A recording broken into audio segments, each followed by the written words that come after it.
How's it, Saskatchewan? It is Wednesday. The SportsCage for the Regina Motor Products crew. Winter tires at cost event now until March 31st. Been a lot of melting going on over the last 48 hours. I noticed it last night because I went and got ice for my knee. For some reason, anybody with knee problems out there, I want to explain I'm going to need your help on the text line. I don't know what's going on with my body. You know what's going on with the CFL? Stewart Johnston talked today. It ended about half hour ago. We have a lot of audio from that. Curious to get your feedback out there on some of the topics, of course. 3:15, we're going to be joined by TSN's and Edmonton Sports Talk's Dustin Nielson. We'll talk CFL, we'll talk NHL. Never know what else we're going to talk about when Dusty's on the show. It's always a lot of fun. Sprinkle of the day coming up. Pats play tonight against Swift Current here at home. Points are a premium from here until the end of it. Right now, points are a premium. Swift Current's last in the league, but they're young. They're fiery. They'll want to win this one as well. We'll talk to Dante DeCaria. Hour 2, more Stewart Johnston clips. Clutch performer. Have you heard what they're doing in Buffalo? Have you heard? It's interesting. And if you're a Bills fan, you should know about this. Kelly McClintock from Hockey Saskatchewan is going to join us for our senior hockey report. I think there's close to 60 teams registered for senior hockey provincials in the province. That is a big deal. Some of the town names that we're going to throw out to you, they're going to sound odd because they haven't been in provincials ever. Kelly will talk about that. We're going to hear from Jeremy O'Day on players, possible negotiations with players. Hour 3, we go off the rails, of course. It's a lot of fun. Eric Francis, our NHL insider, will be in. I'm really curious. I watched the Flames battle, and it was a battle against Columbus last night. Then they kind of give it away at the end. Well, give it away is a little harsh. They lost again. Rasmus Andersson got in a fight. Saw him block a shot that looked suspect at best. Does he make the weekend? Or do they move him? If you're a Flames fan out there, what do you think? We'll ask Eric Francis in hour 3. And we'll be joined by new UofR Cougar netminder, fresh off his WHL career with the Kamloops Blazers, Dylan Ernst from Weyburn, Saskatchewan, in hour 3. It is for Regina Motor Products. All our guests are going to join us on the Western Pizza guest hotline. Perfect pizza. Nice night tonight. If you're not barbecuing, pick up some Western Pizza. And then the text line is open. Prairieland Rentals text line 936-6262. We want to hear from you. Prairieland Rentals, 600 Albert Street. You get to deal with the owner, whatever that rental tool is you need. Maybe it's a power tool. Maybe it's a skid steer. Something big, some heaters. Prairieland Rentals, 600 Albert Street. Okay, so Stu talked to the masses today in the media, and I picked it up late. My internet feed was dicey, but I heard most of it. I don't know if you out there had a chance to watch it. It was out on some platforms, but he was grilled. There's no doubt about that. I actually respect him. It's not an easy, and I know a lot of you out there are critical of him. Commissioners always get jobbed. People just you can't help it. That's okay. That's the position that they're in. Fire away. But he stood there and answered the questions. And some of them, he was pretty quick on his feet. I got to give him that. There wasn't a lot of I'm gonna have to check into that. Gonna have to report back on that. I'm not too sure right now. Or the other one is we're not going to talk about that in this setting. Nah, he pretty much answered everything. He was there. right out of the gate. I said it yesterday. I would have been the pigeon that would have asked him the question on expansion. Right out of the gate, he tackled it. I will say that has not been a topic of our winter meetings so far. I think what you heard from me probably the last time I talked about it was over at Grey Cup State of the League and maybe a couple of updates since then. Bullish, yes. Motivated, yes. But no timelines. It's a significant process. I think most who've been following the league have known that we would love to get to a 10th team. I'm no different. Stadium issues continue to be the number one problem to solve. I think there are a couple of areas across the country where there's some opportunity. We certainly continue to receive a significant amount of inbound interest from individuals who are interested in being a part of our league. We'll continue to have those conversations, and I'll certainly update you as soon as I can. Not going to be bullish and no timelines. He says that. But then he's asked if 2030 is a reality to focus on for expansion. I will put 2030, I would love to see a 10th team join us by 2030. I think that's a great date to focus on. Oh, 2030 isn't that far away, folks. That's like 4 years. You really got to have that planned out in the next 2, wouldn't you? Whether there's stadiums and you got to get people in place, you got expansion drafts, and you got to get guys. 2030. So I'm not going to give dates or timelines, but we're going to look at 2030. Is what Stu said. My personal take, my 2 cents. Quebec City. Let's figure out a way to make Quebec City work for 2030. They have that stadium there. We can put up some temporary bleachers. Building a new stadium in 2026 anywhere would be difficult in Canada, would it not? Like, I know I love the Maritime saying, and there's a couple different spots to play. You're not building a new stadium. Unless that is a lot of play money for someone to just say, oh, we're going to build a new stadium here. Stadiums are, what are they running? Even a half, you know what? It'd be close to $1 billion right now. What's Buffalo spending on theirs? I wrote it down somewhere here. I think it's $2.1 billion. So you'd be pushing $1 billion to get a serviceable, decent new stadium. That's not realistic. Unless it's in Dubai or you're part of the Live Golf Tour and you got more money than anyone will ever need. Can't see it happening. I don't care how rich you are. I think the Chiefs' new one is $3 billion. It's a lot of dough. So let's retrofit. Let's take the Fenway Park, Wrigley Field, kind of go at it that way. Make it cool. Make it an event. Throw up a couple old hot tubs in the corner. I know Jacksonville's got new swimming pools. Go the other way. How about one of those above ground pools that everyone has, like Sharky has? Builds a deck around it. Invites people over in the summer, not us, Coulson. Quebec City. And my take's always been, you do not have to agree with me. Please don't. Because it makes the world go around when we can debate things. Build the league on 10 to 15,000 people at every game. You want to go younger, you want to attract kids, you want to get all that. I don't think it's going to happen as a guy that has 2 kids. If you have kids out there, are you going to be able to sell the CFL to your kids in the next 5 years?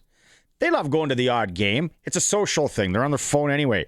They're jacking around or doing something. They're not really watching the game like we used to because we didn't have a phone at the game or an iPad or whatever you call it. So if you got 10,000 to 15,000 people, live bodies that want to go in a stadium, base it on that. So then your TV deals got to go up. You got to get more money from the gambling guys. You got to get more money from sponsorship. You got to get more money from somewhere, or salaries, right?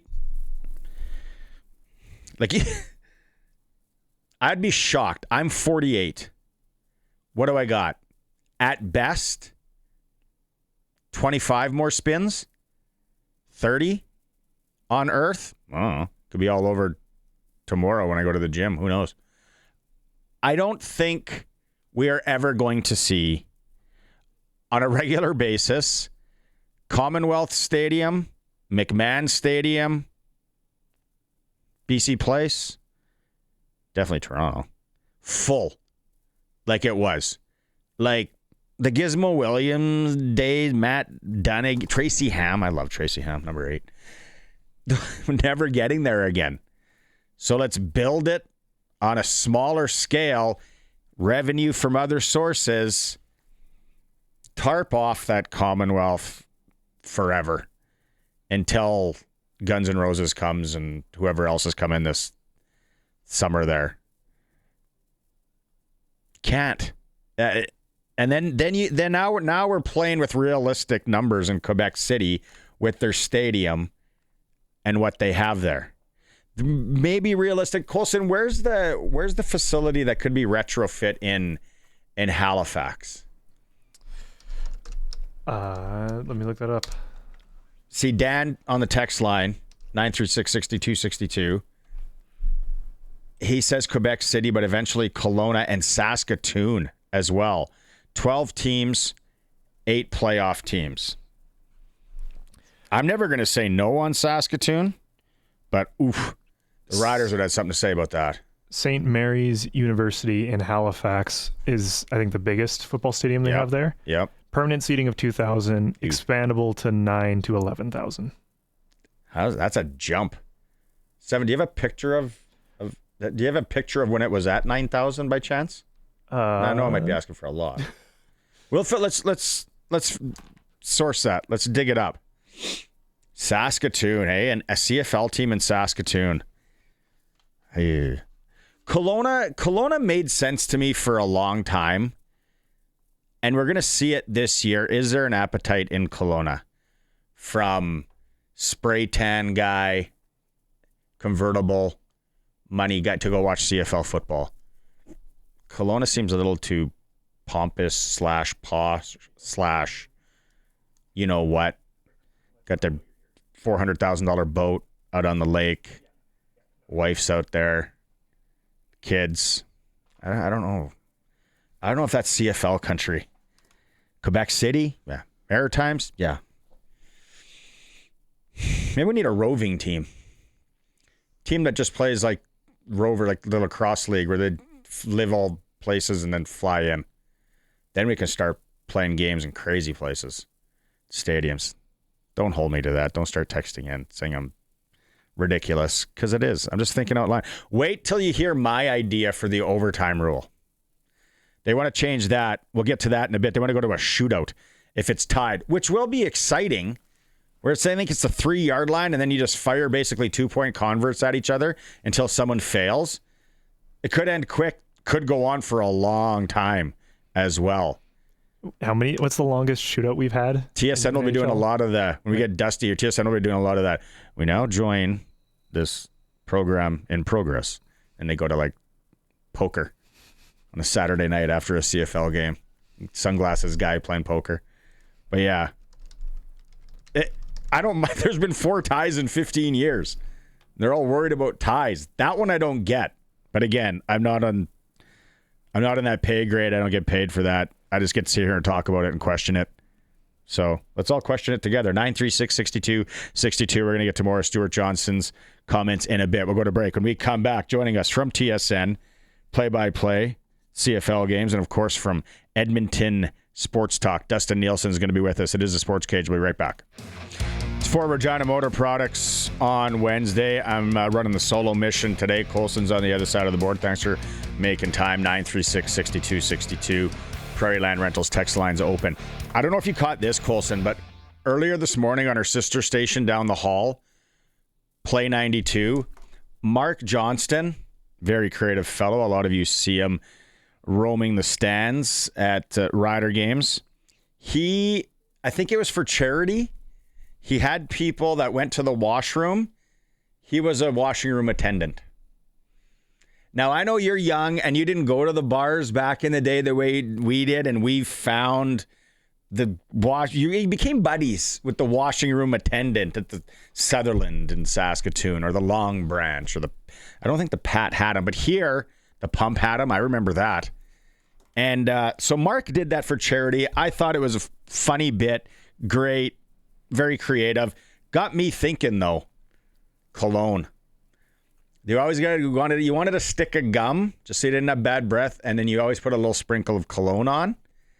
And back in the day, we're talking mid-90s, late 90s, everyone right away is going to go Drakkar Noir. Oh, yeah, that was there. But I'm going to one-up you. Jupe came out that one Christmas. That was a hot cologne. Fahrenheit was a hot cologne back in the day. Mark Johnston, I talked to him about it, and he said, geez, he remembers the Swiss Army.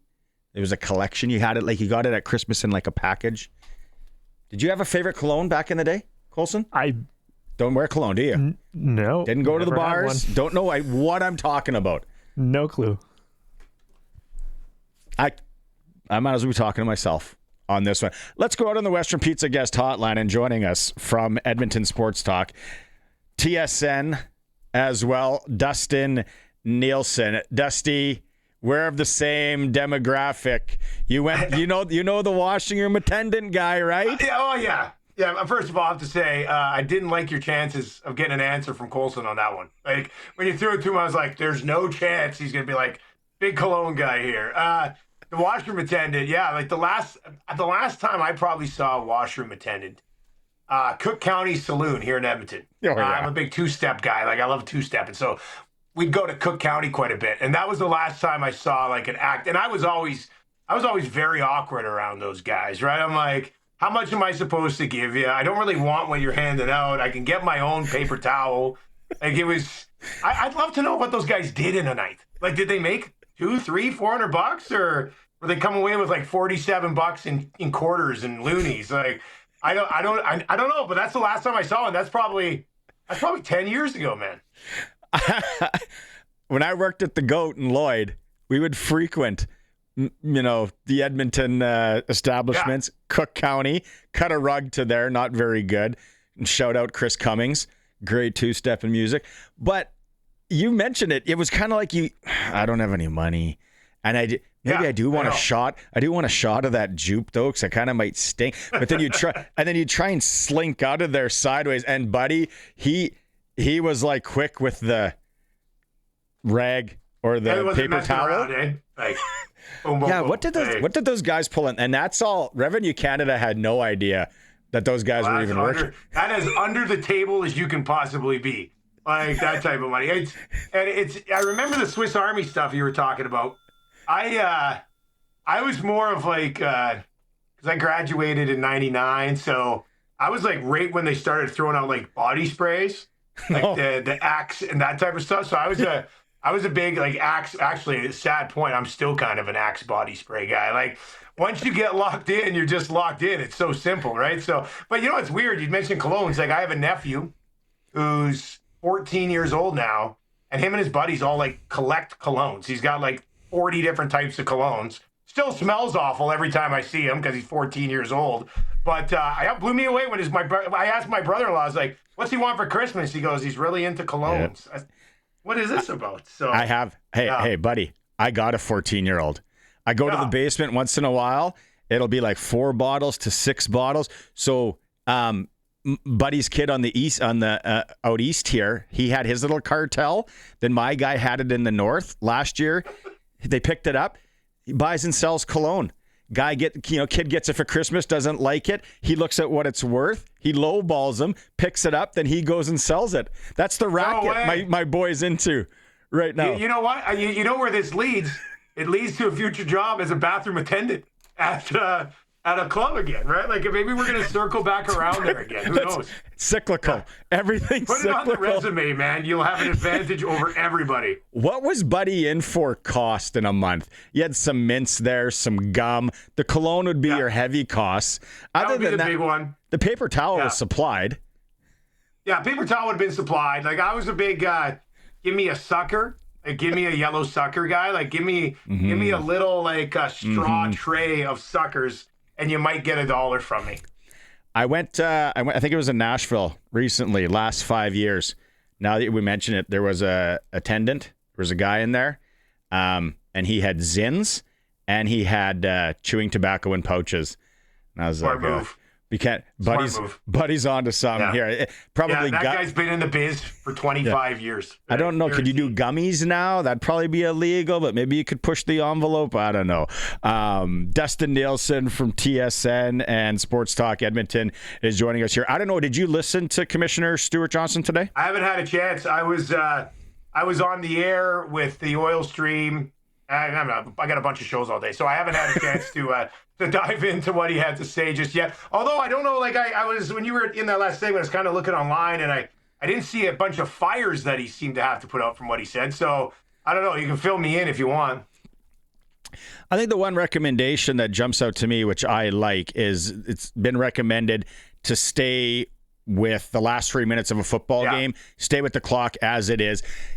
Dusty, the Canadian game, we can like the NFL. It's okay. We can like college ball. We can like it all. It's football. One of the most exciting parts of the Canadian game is a team is kind of never out of it. You got to keep that.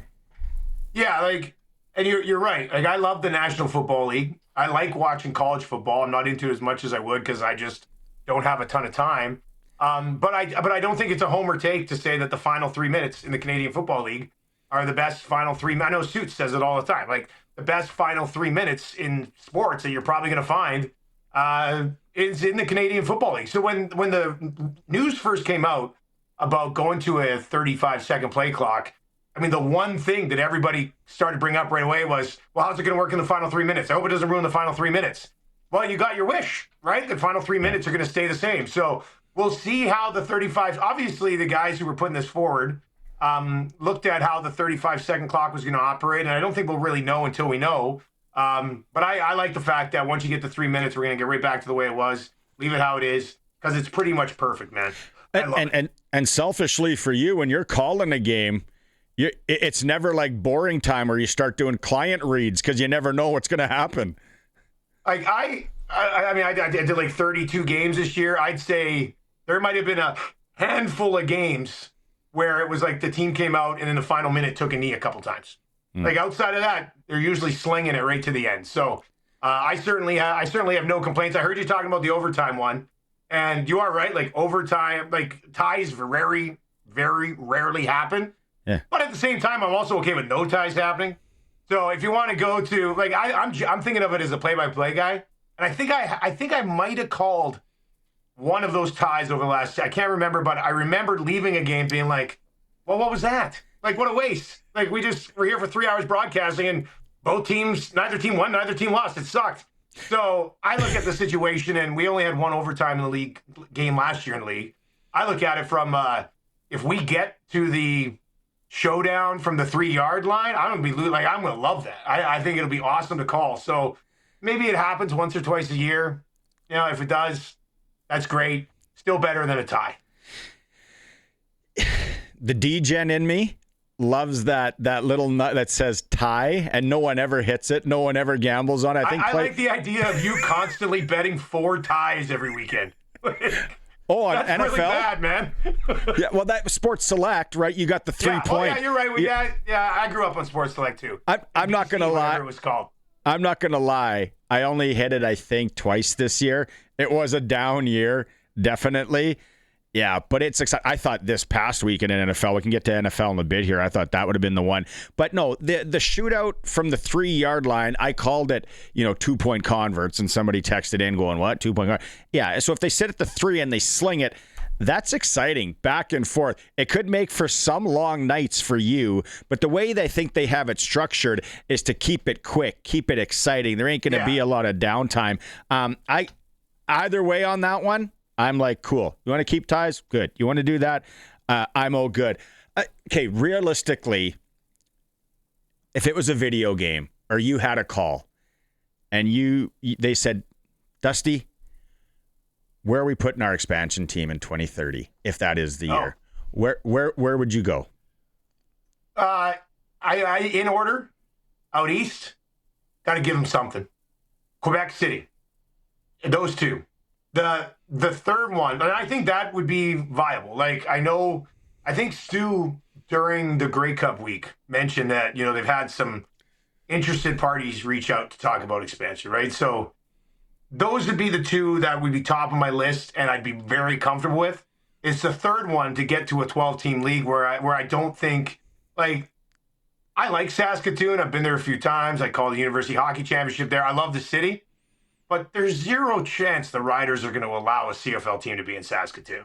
Mm-hmm. And then you go to Kelowna, and I think Kelowna is really good for a one-off here and there. Yeah. But I don't think Kelowna is going to be like the Okanagan. I don't think would be able to pack 16,000 into a home game all the time. So there's two cities for sure that I think you could look at, and then that brings you around to, could you find a 12th team just south of the border that doesn't get any love in professional football down south, that would buy into being a part of the Canadian Football League? Not ideal, don't necessarily want it, but I don't see a third Canadian market that we could be going to. Minot, North Dakota. Basically, basically Canada anyway. It was something that's close. Like, there's maybe something over that could be a rival with Vancouver. What about Portland? What about Portland? Right? Like, yeah. I did the WHL final in Portland a couple years ago. Went to a soccer game, one of the best sporting experiences I've ever been to, the Timbers game, and they were playing Seattle, so they're like huge rivalries. So I don't follow MLA. I think it was the Timbers and Seattle. Can't remember Seattle's name. Breakers? No. Anyway, it's Sounders. It was and it was like I'd been transported to England.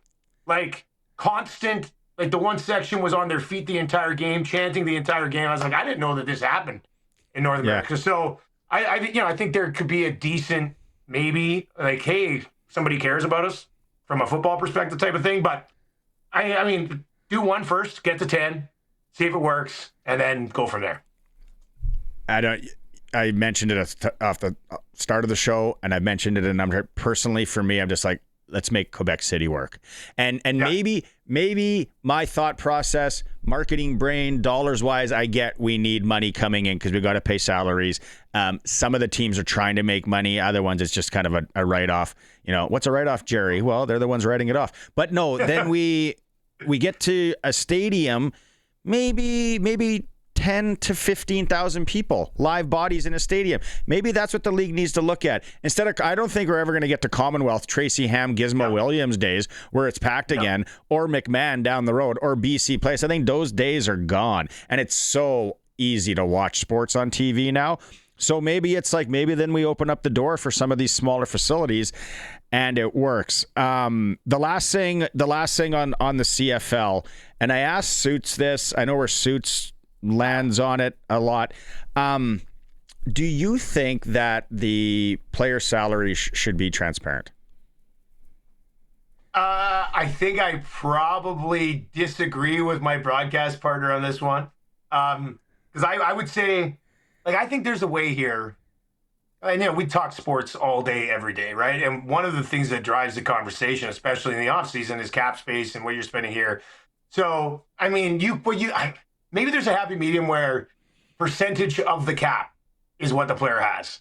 So we don't have to sit there and go, and then if you want to do the math and dial it back and be like, oh, he makes this much. But I mean, the bottom line is that Canadian Football League players for half a year's work make a hell of a lot more money than all of us for like half a year's work, right? Like they do okay. So I find people think about the CFL 80s, 90s CFL, where a guy like legit was working part-time somewhere and then went to the football stadium. Yeah, like it's during not that the bad. season. Yeah. During the season, guys were. Like, now you'll find guys who get work in the off season. And I have two jobs. Like, I work two jobs. Like, it's not the end of the world. But like a lot of these guys, they're doing fine. So I think if we could sit here and talk about, okay, CFL free agency coming up. The Elks have this much to spend. Here's what these guys are going for. Let's construct a roster. Like, I think it leads to more conversation around the league in the off season. And I think once we get into the season, nobody's going to be like, this guy should do more at corner because he's making 120 grand. Like, I don't see a massive downside to it. It's not like a hill I'm going to die on or anything, but I think it would be an opportunity to generate more conversation. And I don't think anybody should be embarrassed about what the players are being paid in the league, man. Like, fine. Yeah, I disagree with Suits as well, but that's the beauty of it. We can disagree. Let's go to the NHL. Last time we had you on the Oilers, it was dire straits. Great band, but things weren't good. Now they're tied 48 points in the Pacific with Vegas. Seattle's right there. I don't watch them close enough. I try to watch them enough time. The Oilers, where are they right now? Because we're getting into it with the Olympic break and all that. What's the feeling around town? Yeah, pretty much if you ever have me on in October, November, it's dire straits for the Edmonton Oilers. Like, all the time. I mean, there's a couple storylines right now with this team. First of all, it's funny. Like, them and Vegas are tied for top spot in the division. Neither of them have won more than half their games. Like, that's how bad the division is. Like, the Oilers have won just under half their games. Vegas has won just under half their games. So it's not a great division, which is good news for the Edmonton Oilers. They haven't won the division since 1987. So maybe they'll actually win the division this year, which is, they've won cups since then, but they haven't won the division, which is nuts. Connor McDavid is absolutely at his peak right now. He's got a 20-game point streak going. I think it's 44 points over those 20 games, might be 46. And I don't see him stopping. Like, if Connor McDavid was to be held pointless in a game, I would be stunned. He's usually getting 2 or 3 points right now. So, he's kind of carried them back into the thick of this. Leon Draisaitl there as well. Obviously, their power play is pacing towards setting a record this year. That's how good that's been. And then the goaltending thing's sort of starting to get figured out. Like, Tristan Jarry came back last night, played okay, didn't win the game. They've called up Connor Ingram while he was hurt, and Connor Ingram actually looks like a viable option moving forward. And then they've still got Calvin Pickard, who they do like. So they'll have to get that sorted out. But, a lot of it is on the strength of a power play and a superstar that is at his ultimate peak right now, and it's just incredible to watch. I think Ingram and Knobloch are from the same town, aren't they? Imperial, Saskatchewan. Yeah, that's where they're both from. And Ingram, I mean, we haven't seen enough of Tristan Jarry yet because he got hurt right when he got here. He just got back, but I think Ingram might be just as good as Tristan Jarry.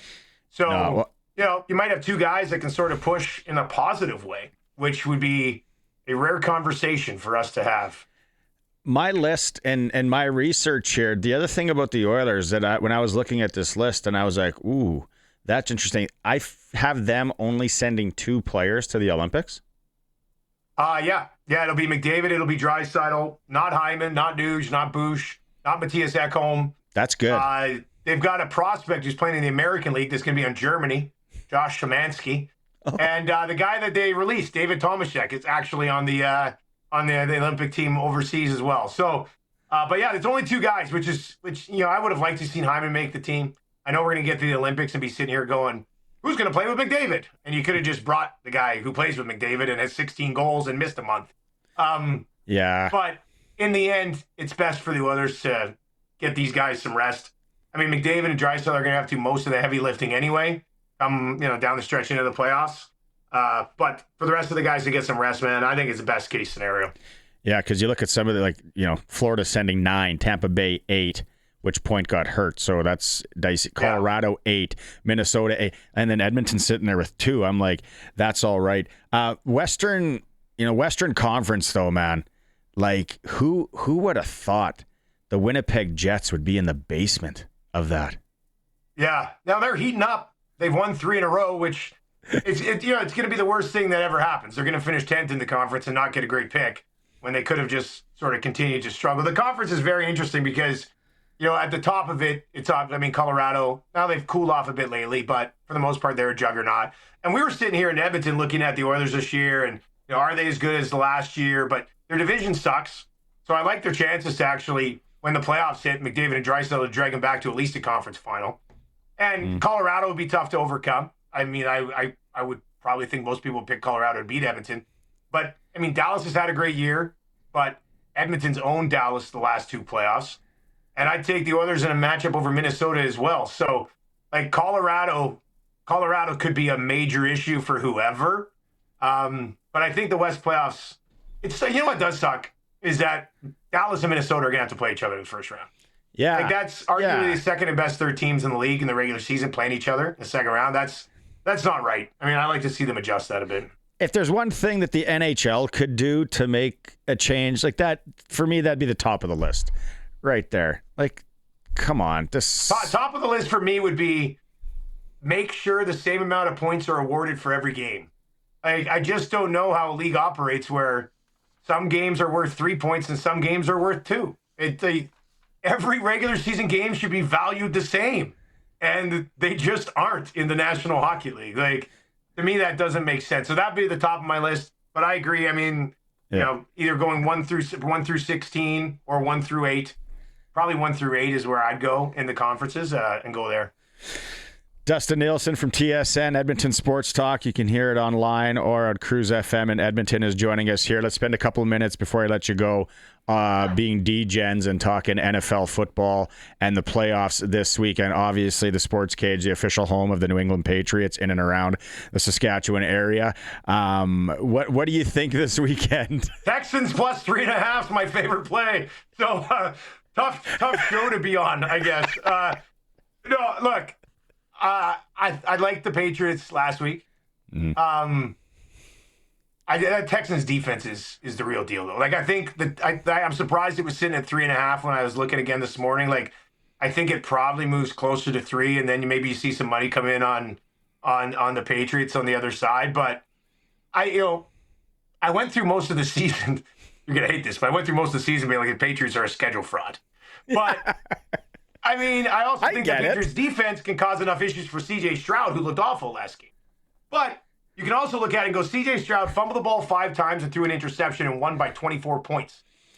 Because their defense is awesome, but it was the Steelers. So that was a bad football game. I think it's going to be a great game. That was a bad. The play's probably Patriots on the money line, but the 3.5 on the Texans, I think, is probably my favorite play of the week. Los Angeles Rams -4 in Chicago. I've been on the Rams, kind of rolling with them for probably since about the midway point of the season, but they have me questioning them a little bit down the stretch. Matthew Stafford's my guy as a Detroit Lions fan. I was very happy to see him move on and go win somewhere else. I've always loved Stafford. I worry a bit about Stafford in the cold. We had an NFL guy on our show Monday that it's supposed to be like -10 in Chicago on game day, which is not really structured well for Matthew Stafford. So I do think in the end, and the Bears have been incredible. What is it? Caleb Williams is 7 come from behind victories this year, most in a season by a quarterback under 25 ever. And Ben Johnson, former Detroit Lions offensive coordinator, who's their head coach, a little bit of a genius. Could be a little bit too aggressive at times, which I thought was going to bite him in the butt last week. But like when it comes down to it, even in the weather, I think like in the final 5 minutes of a game, I'm going to side with the league MVP this year, Matthew Stafford.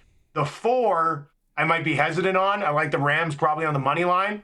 If I had to take a side, I might get on the Bears +4 just because they find a way to keep things close. But I'm looking forward to that game too. It should be good. I just pulled up the weather, and you're right. It shows -10, but that's at damp cold. Like that's gonna feel all of -20 right to your bones. Oh yeah, it's gonna be chilly, man. Chilly. Yeah. There's no snow in that. There's no snow in that forecast, though. I didn't see. I just knew it was gonna be cold. I don't know if there's gonna be snow or anything. No, there Sunday night now there is, and wind though, 32K in the afternoon. So that could be gross. And then it's Seattle, like San Francisco is. I called them yesterday. They're the high school football team with like one player now, and you just hope that he can get it done. It's like I don't know how they got it done against Philly. That's how bad Philly is. Well, I mean, Philly's offense had been dysfunctional the entire year. So, if they were going to pull off anything, it would probably be a win over the Eagles. But, I mean, you lose Kittle. That's just too much. I mean, I've seen this at 7.5. I've seen it at 7.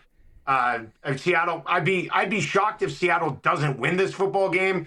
Is there some sort of cover because McCaffrey can possibly be a Superman and Brock Purdy has a little bit of swag to him?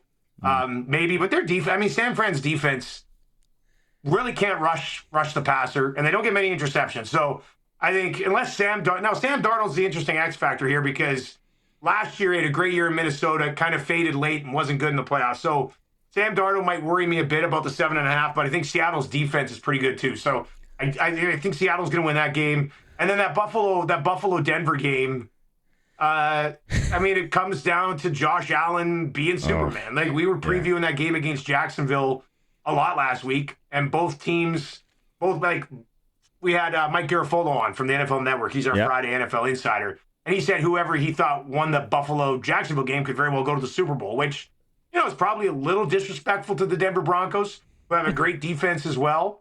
But offensively, I mean, Bo Nix has kind of been hit and miss this year. So give the ball to Josh Allen, even though he doesn't have all of the best weapons that you'd like him to have. And I just have a hard time betting against that dude, knowing that some of his all-time hurdles are out of the way right now, and go get it done. He is the six-man football in Imperial, Saskatchewan, 100%. where you have a really athletic guy and be like, that's the whole team. That's the guy. Yeah, but he still gets it done. Play defense too. He should be on the defensive line. He should be an edge rusher on the defensive line. Yeah, and sometimes we're putting you back at safety because you're tall and pick it up. Yeah. I'm hammering Denver there for some reason. I just think that's understandable. The weather's supposed to be nice. Yeah, and the one hiccup in Denver's schedule, or not, but when Trevor Lawrence rolled in and put up 35 on him at home in Denver this year, like that one. I was not expecting that one. I thought that game, and that was, there's like 4 or 5 weeks left in the season or something like that. And I was expecting that to be the game where you go, Jacksonville's won 4 in a row, now they're done. Yeah, they can't. But they went in and put up 35 on the Broncos D in Denver. So, I mean, there's a little bit of hope for Josh Allen there, I think. But Buffalo's defense is going to have a monumental effort as well. So that's a tough game. I mean, that's probably a stay-away game, really. But it's a stay-away game, but I'm going to be on the Bills. Yeah, there's no stay-away games in my vocabulary. If next time you guys want to raise some money for charity, let's get Lieutenant Eric as a bathroom attendant at one of the establishments. I'm glad you said him because I'm not doing it. Yeah, I'm not doing it. But him and I would have frequented the same places in Saskatoon, so he'd have it dialed. He would know them all. Yeah, what's the place? Whenever he goes home, because he's a Saskatoon guy, Crackers? Is there a place called Crackers there? Is it still a thing? No. When he goes home, I think he goes to some dive bar named Crackers. But I might be wrong. See, he does go to the watering holes. I was watching his Twitter there, some of the underground ones, which is good. Yeah. Hey, it's always fun to catch up, and I appreciate you doing this. Let's see how everything falls, and we'll catch up in a few weeks. Sounds good, buddy. We'll see you later. Right on. There he is from Edmonton Sports Talk. You can listen to them streaming every morning if you're in the Edmonton area. They're on Cruise FM, and of course he calls CFL tackle football games on TSN. Dustin Nielson. We'll go to break. It is a Sports Cage. We are streaming ourselves if you want to watch along through our YouTube channel at sportscage.com, and we're on the AM stick 620 CKRM. All right, Stewart Johnston talked to the media today. We're going to be playing that throughout the show. A couple of things. It's been recommended that they stand pat.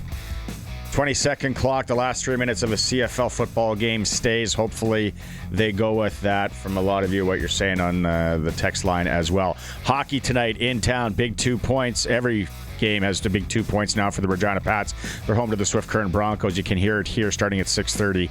Brandon Wheat Kings are in Saskatoon. Moose Jaw is in Everett. SJ Kindersley travels to Nipawin. LaRange is in Melfort. Prairie Junior Hockey League, Pilot Butte up in Saskatoon to take on the Quakers. AAA midget at the 6er, C6. The Contacts, it's the Battle of the Seas. The Contacts versus the Pat Canadians, 7:30. I'll be there. Come say hi. Saskatchewan U18 AAA girls. Regina Rebels are in Swift Current to take on the Wildcats. National Hockey League, one Canadian team, Ottawa at the New York Rangers. SportsCage.com poll today. What change are you hoping for at the CFL's winter meetings? Vote at SportsCage.com. Switch to Reliance today. Get $200 cash back with your new water heater. Some conditions apply. Call on Reliance. Okay. Opened up a can of worms, as I thought I would, with the cologne talk, the bathroom attendant talk. Mark Johnson from Plain 92 was a bathroom attendant this morning at Harvard Broadcasting. It was great. Colognes are coming in. Fahrenheit or Celsius? I don't remember Celsius as a cologne. Damn straight, I had some Fahrenheit in my repertoire back in the day. It was a Fahrenheit, probably Jupe. That was the juggling act. I see some of you on the Prairie Land Rentals text line too, talking about bathroom attendants. We'll get to those in a bit. I got to proofread some of these. Stewart Johnston talking to the media today. He did talk about the 2028 Olympics and how close this is for a deal being done with the P8. I'd say that the conversation this morning really pushed us forward quite a bit. We have more conversation to have with the Players Association, so that timing is dependent on how those conversations go. I know in speaking with the Players Association, they also are motivated because the players do want to be a part of this if they can be. So my hope, again, is that we will have, if not all details settled, at least the ones that we have control over settled prior to the start of this season. All right. You know me, if you listen to the show often, I don't think NFL or CFL players are a slam dunk to play flag football if they make the Olympics. They still have to qualify for the Olympics. The other thing, too, Replay Center, we talked about it yesterday with Suits on the show and Don Hewitt. They talked about the Replay Center and how it can become more efficient. It really comes back to clear and obvious. It is number one, we want the officials on the field driving game flow. Make the call. And then Replay Center used to correct clear and obvious errors or mistakes. So that you're going to see us focused on time, but we don't want to focus so much on time that we do miss a clear and obvious play. See, and that's what we talked about. Yeah, clear and obvious, yeah, but use the technology we have in 2026. Things can be so easy. A question that maybe I would have asked if I was granted access and was able to go onto this. Is there an optimal time that the league wants the game to be played at? I'm very proud of our entire league and everyone involved in putting on game day presentation in that if you compare the CFL to the NFL or NCAA football, we run significantly faster games. We are in the 2-hour 50 mark or low 50s. And if you go all the way to NCAA, it's well past 3 hours. So, the key threshold is keeping it under 3, and that's full start to finish from a broadcast perspective, let alone game time. We don't have a specific number. We just want to continue to be as efficient as possible in providing the most entertaining product that we can on the field. And to be entertaining, you've got to manage downtime.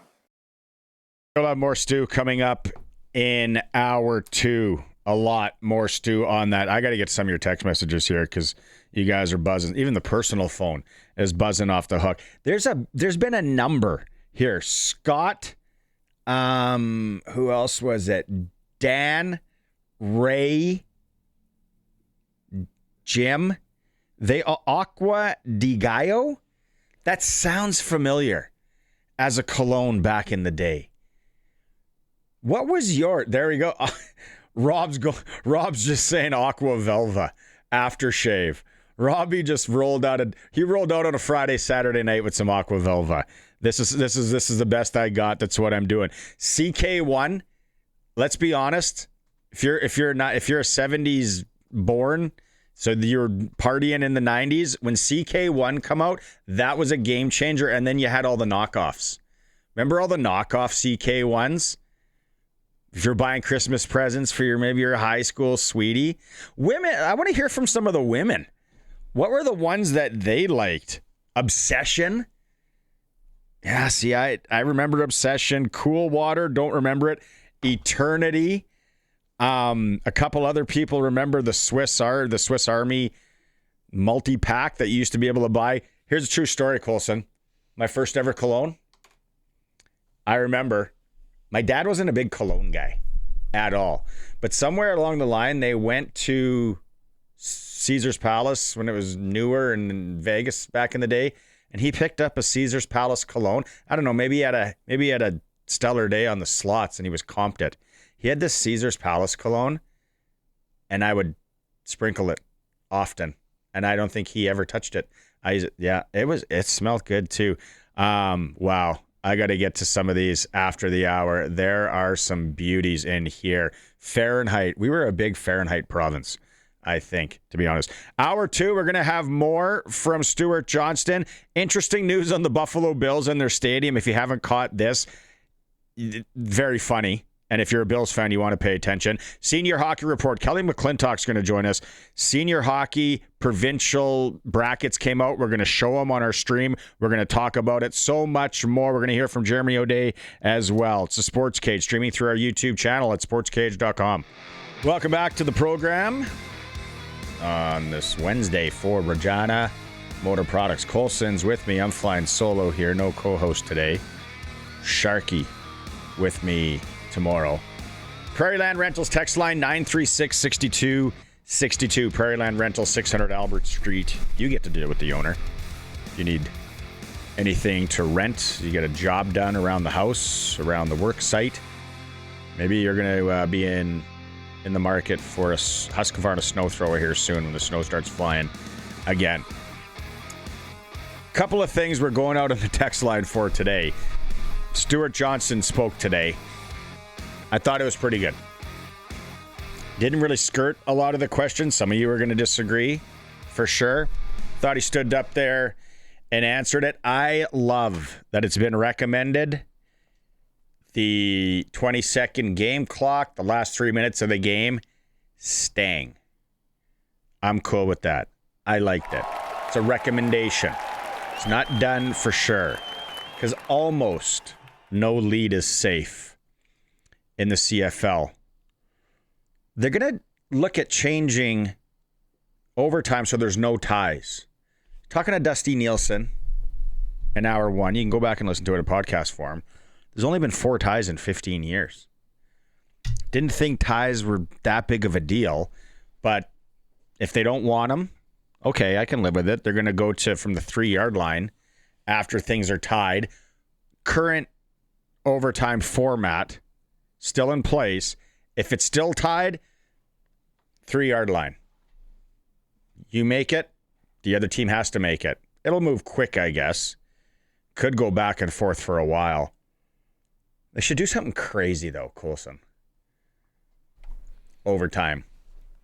If they don't want ties, really settle it. Once it gets to that point, you should have, if anyone scored a touchdown in the game, they can't play, like flag football when a kid gets 5. Can't get any more. And you should have to put in your backup quarterback. Let's get this over with quickly. Guy's cold. He's been, hasn't warmed up. You're in. Trade sides. Offense plays defense. Defense plays offense. People would be okay with that. We got ideas over here. People would be okay with that.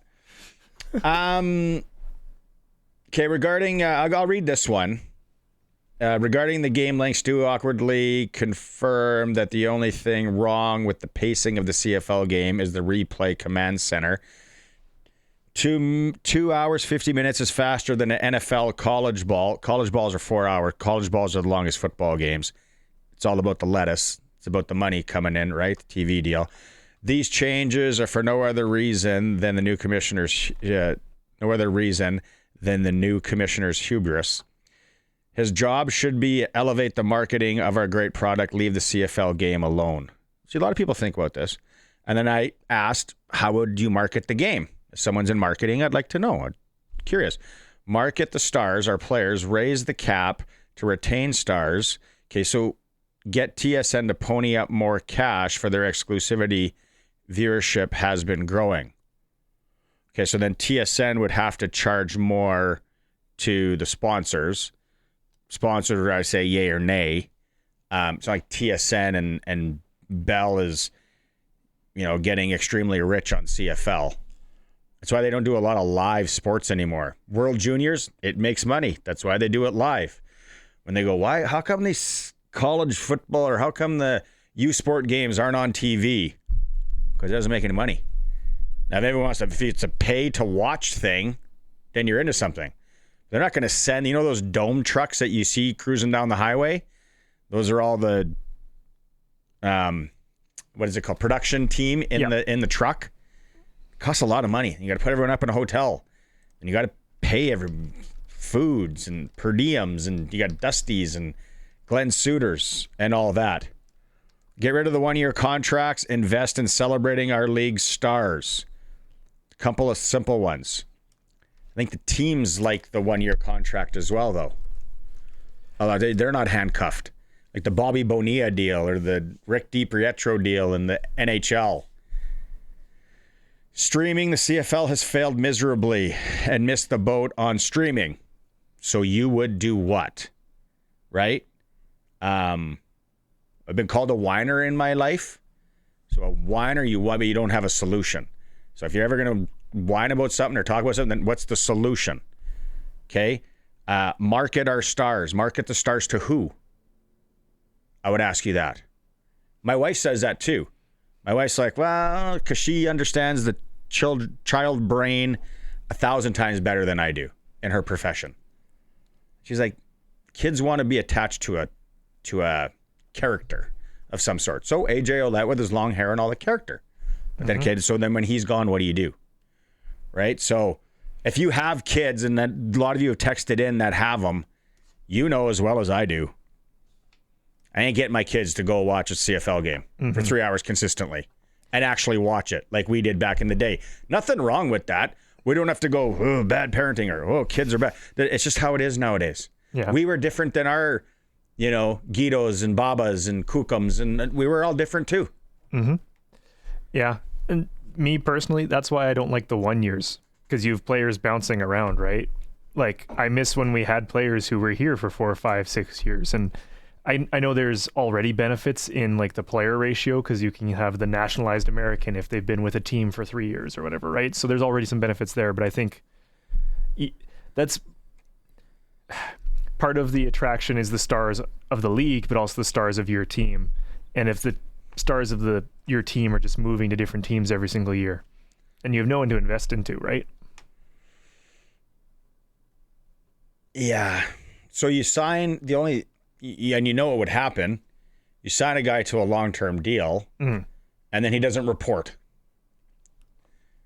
Or he's taken a job at an accounting firm in Kennebunkport, Maine, because he'll make more.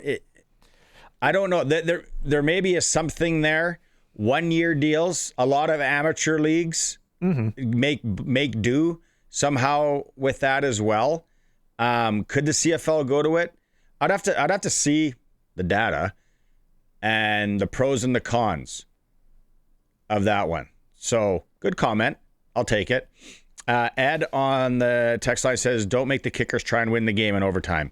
Have both try to make or he says, don't make the kickers try to win a game in overtime. Have both try to make a 30-yarder, then 40, then 50. Don't know if my blood pressure could handle it for the Riders. So he's saying, don't let the kickers. Yeah. But then you're just getting into the whole shootout debate and penalty kicks in soccer. I don't mind. The CFL overtime format is set up very similar to like college football. I don't know who copied who. Good question. Back in the day, and who cares? It's exciting. And if they don't want ties and they want to go with these shootouts from the 3-yard line, all right. I'm cool with it. Not a hill that I'm going to die on. The 55-yard line, I think probably George said that as well here. Leave the 55. It doesn't sound, the other thing that I got from Stu Johnston, I don't know if we got this clip coming up here in a bit, but it doesn't sound like they're backpedaling on anything. Board of Governors approved. We're not taking anything back. We're doing what we said we're going to do. Curious on the fields and when Mosaic's going to be getting new turf. because that's got to be coming around the corner as well. The other thing we were talking about today is Mark Johnston from Play 92, our sister station down the hallway. Great idea, raising some money for charity this morning. He set up as a washroom attendant here at Harvard Media this morning. Do you remember the washroom attendants? Was that just a male bathroom thing? Did the women's bathrooms have the attendants back in the day? You know, what was it? The Pump in Regina, Checkers, Lauderdales, Habanos. We'd come down here and party once in a while. Perry, he knows what's going on. He says the Long Branch, I was in Saskatoon, washroom attendant back in the early 2000s was a gem. He went above and beyond to make sure you were smelling like a $100 bill. And if you really wanted to help your chances on the night, you could pick up a rose for the last call dance. Hot take, Perry in Regina Beach. A rose. Loved the cologne. Then we get into cologne talk. Colson's not a cologne guy. Colson's not, he has no idea what I'm talking about when we talk about washroom attendants, for starters. Preferred stock. Early 90s preferred stock. Sounds familiar. Don't think I ever wore it. Dave Thomas said his favorite cologne was Colors. Came in a black bottle. That one I don't know. Also, don't know it.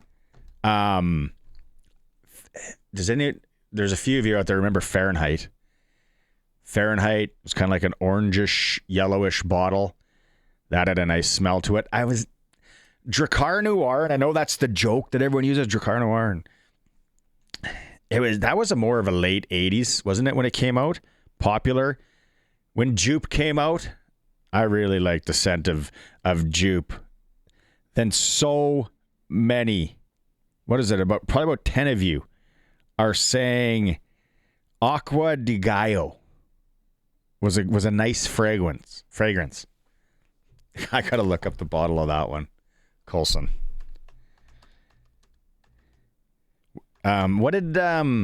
See, we had Dustin Nielson on in hour one. Obviously, he remembers the washroom attendants. We're in the same vintage. It was all, if you didn't have any change and you didn't want that guy throwing out the paper towel, you had to slink out of there. You had to sideways, don't make eye contact. You have to wash your hands or else that's kind of gross.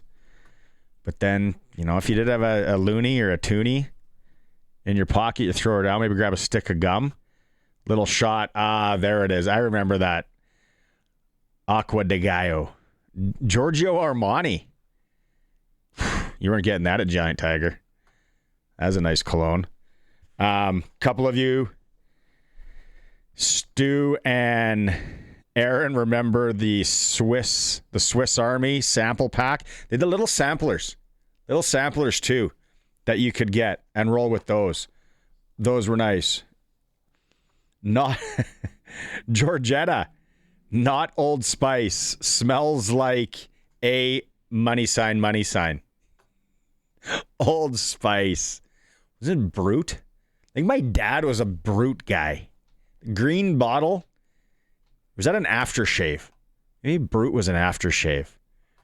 Regardless. CK1. Man, CK. Some of you remember in CK1 when that came onto the scene. Was that early 90s? Oh, yeah. If you had CK1 roaming the hallways of school, out at the club, the bar, hockey game, you smelled good. And then the knockoffs came. And it was like, wait, I can get the same smell for like $14 at Buy Right Drugs? Sign me up. Dougie in Aylesbury, he's an Old Spice guy. Fresh scent. Hey, Doug, you still roll that? Do they still have that? Maybe I missed out on the Old Spice. I like my Old Spice underarm. Jeffrey, don't always mention you, but when you make sense, I I message back, Polo. The green bottle Polo was the first. And then they started rolling out the different colors. I was wife and I were coming back. We're at duty free shop. Who doesn't put a quick little shot on at the duty free shop? Don't we all do that? Especially on an early morning flight. I don't know. Now I have that black one. I got a little bit left. The black Polo one. It's got a nice spent. Kim. Stetson. Stetson was pop. That's like a 70s, 80s thing. I bought a cologne off a guy once when I was living in the States. I was like 18 years old. I remember this. Paco Rabanne. And it smelled good. Like when it was my final spray of that, it was a sad day, whatever year that was. But cologne lasts for like 5, 6, 7 years. I noticed, I bet you a year or two, and I was already back here. It had tester sticker on the bottom. So I bought it off a guy from my team, and he ripped it off from somewhere. It was the tester bottle. I think I still got a good deal on it. 936-6262. We're having fun here. It's January. Talking about colognes and washroom attendants. Yeah, let us know if I'm. Shout out to any washroom attendant. There was some the Long Branch guy. I know a couple of you mentioned the guy from the pump back in the day. I think he got in some criminal trouble after that, though. And like Dusty and I were saying, that was all under the table cash money, homie. Revenue Canada had no idea what was going on there. And some of them made good money back in the day, Colson, because these bars were packed. You weren't getting out of there without throwing a loon dog down to get your hands clean. Maybe a junior mint. No, what were those white mints? Lifesaver style. Oh, those were good. Some of these texts I can't read. They're so funny. Back to Stu for a couple here. Number 6, Colson. He's how do these discussions that they had today and throughout the week become rules? What we come out of winter meetings with are recommendations, and recommendations then go to management council for approval, and from there they go to the board for approval.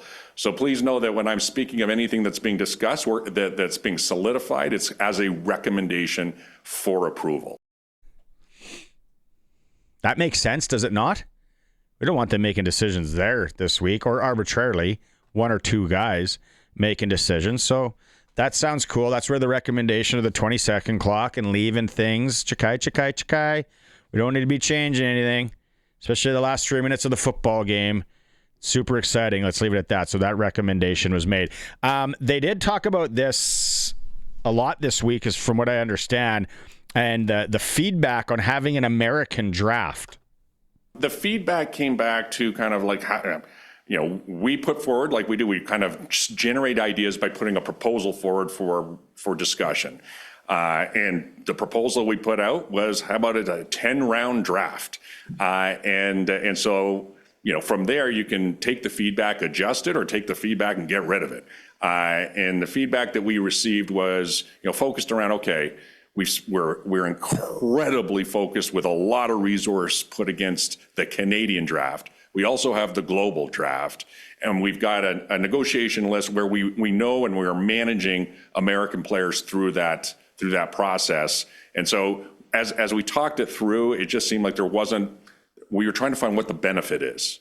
And could we create something exciting and entertaining out of that? And it just seemed like, on a cost benefit basis, it didn't make a lot of sense. But having said that, and this is what I love coming out of these meetings, you put a proposal like that, or just a thought starter like that, in front of a group of football minds, and then all of a sudden the brainstorming happens and you pivot right off of that. I mean, we went into a ton of different directions on that maybe only were tangentially related to the original proposal, but cool ideas. And there were a number there. I'm not going to get into the specifics now because they're truly not baked at all. But great homework for league staff to take back and work on, and maybe kernel of an idea that could turn into something, not an American draft, but something a little bit different. So that was sort of the tone of the conversation. So much more to get to on Stu. Colt text line says, I love when he was talking about the new overtime rules with the 2-point conversions. Yeah, I can take it. I like it. But there's only been 4 ties in 15 years, so if we want to stay with the odd tie, sure. Either way, I'm good on that. Somebody else here, Manny says, I'm cool. Thank God that the recommendation is to stay with the 20-second clock. I think we're all in favor of that. He maybe kind of talked about playoffs too, and maybe a team shouldn't win once and then go to the Grey Cup. How you gonna monkey wrench around that? And I get everybody in a room, be smart.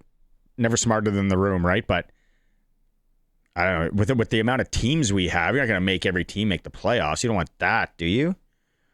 I don't know. Let's go to 3-game series. This be the only football league where let's go back to like the CFL back in the old days when they used to take trains.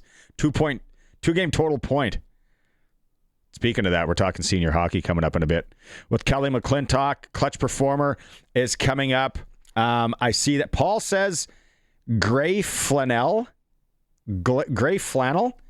picked up my wife on that at Cable Regina. I've never heard of that cologne in my life. By Jeffrey Bean, launched in 75. Love it. Good one, Paul. Tony remembers the washroom attendant at the pump. Yeah, a lot of people remember the one at the pump. Said this to Dusty. I think it was in Nashville a few years ago. They still run in the bathroom attendant, some of the establishments there. Colognes, everything. And then he had, for you guys that are into the lip pillows, the Zins. And he had chewing tobacco. I had a little bandit, little pouch action on that. They still have them. So maybe they'll come back someday. Who knows? It's great. We're gonna take a break. We'll come back. Clutch Performer, a real touching Clutch Performer on the other side of the break. It is a SportsCage. We'll be right back. Lots of talk today about the CFL Commissioner Stewart Johnston speaking today. We got more clips coming up. Also talk on washroom attendants from back in the day. The Mount Rushmore of washroom attendants. Actually, it's more the cologne talk that I'm loving getting into it. I knew this would go off today on the SportsCage because we're all of the same vintage, are we not? Hey, if you're looking for something to eat tonight in the Regina area, or if you're on your way home out of Regina, Taco Time, the North one, it's on Rochdale, the Prince of Wales one, and the Harbor Landing one. It is Customer Appreciation Day, $3.99 classic burritos today. Oh, get it in ya. $1 from every combo sold is going to the Children's Hospital Foundation. If you're going inside, you got winning at all 3 of those locations. So if you want to support the Children's Hospital, it's Customer Appreciation Day, Taco Times. The North, the Prince of Wales, and the Harbor Landing. Some taco time for supper tonight. Text line again. I wish someone would have asked him when the CFL app will be released. We know this year, but what date will it come out? And no one asked him. I think one of the questions I would have asked is, can they look at changing the rule that a Canadian quarterback counts as a Canadian? That might be one of the most asinine. Is that a rule? I guess it's a rule. Where if a kid's good enough and he's Canadian to play quarterback, let that passport count. Right? Colson? Yeah. Am I crazy?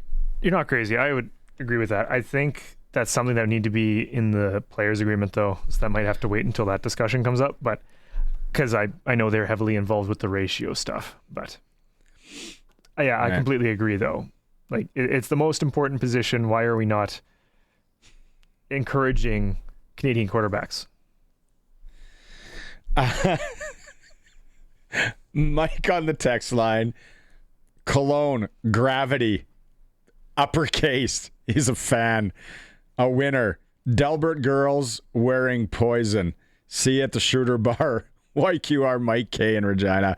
Musk is an aftershave.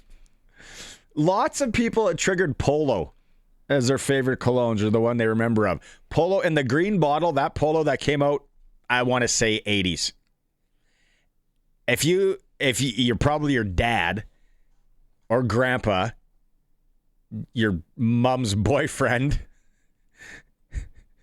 if he had Polo in the green bottle, oh, he was rich. He was guy made bank. If you were rolling Polo in the 80s.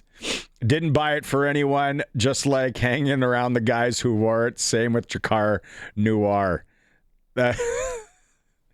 Yeah, Jakar came out with a bang because we didn't really have much before. Yeah, if you're watching the stream, take a look at that bad boy right there. The green bottle with the gold pony and then the gold cap. Oh, that reeks of wealth. Right there, Colson. You can smell it. Wow. The SportsCage Clutch Performer for Nick's Service in Emerald Park. Your local Massey Ferguson Challenger, Rogator, Gleaner, and Fendt dealer. Call 781-1077. I think this kind of falls into Clutch Performer. I kind of teed it up earlier. The Buffalo Bills, they're moving out of Highmark Stadium this year. New one next year. They're selling everything. Kind of like we did with Old Taylor Field. Yep. Someone bought the goalpost, didn't they? They're in Raymore. Yep. The urinal troughs. Now, I don't know if we sold the urinal troughs from Taylor Field. I don't know if anybody wanted to go that, but they are selling. If you're watching the stream, it's legit. There you see it. What would the sanitation cycle be like to try? What are you going to use that for? I guess if you have a sports bar and you just want it put it up high as a memento. But it's an ongoing auction. $2.1 billion is the new stadium. They need the cash.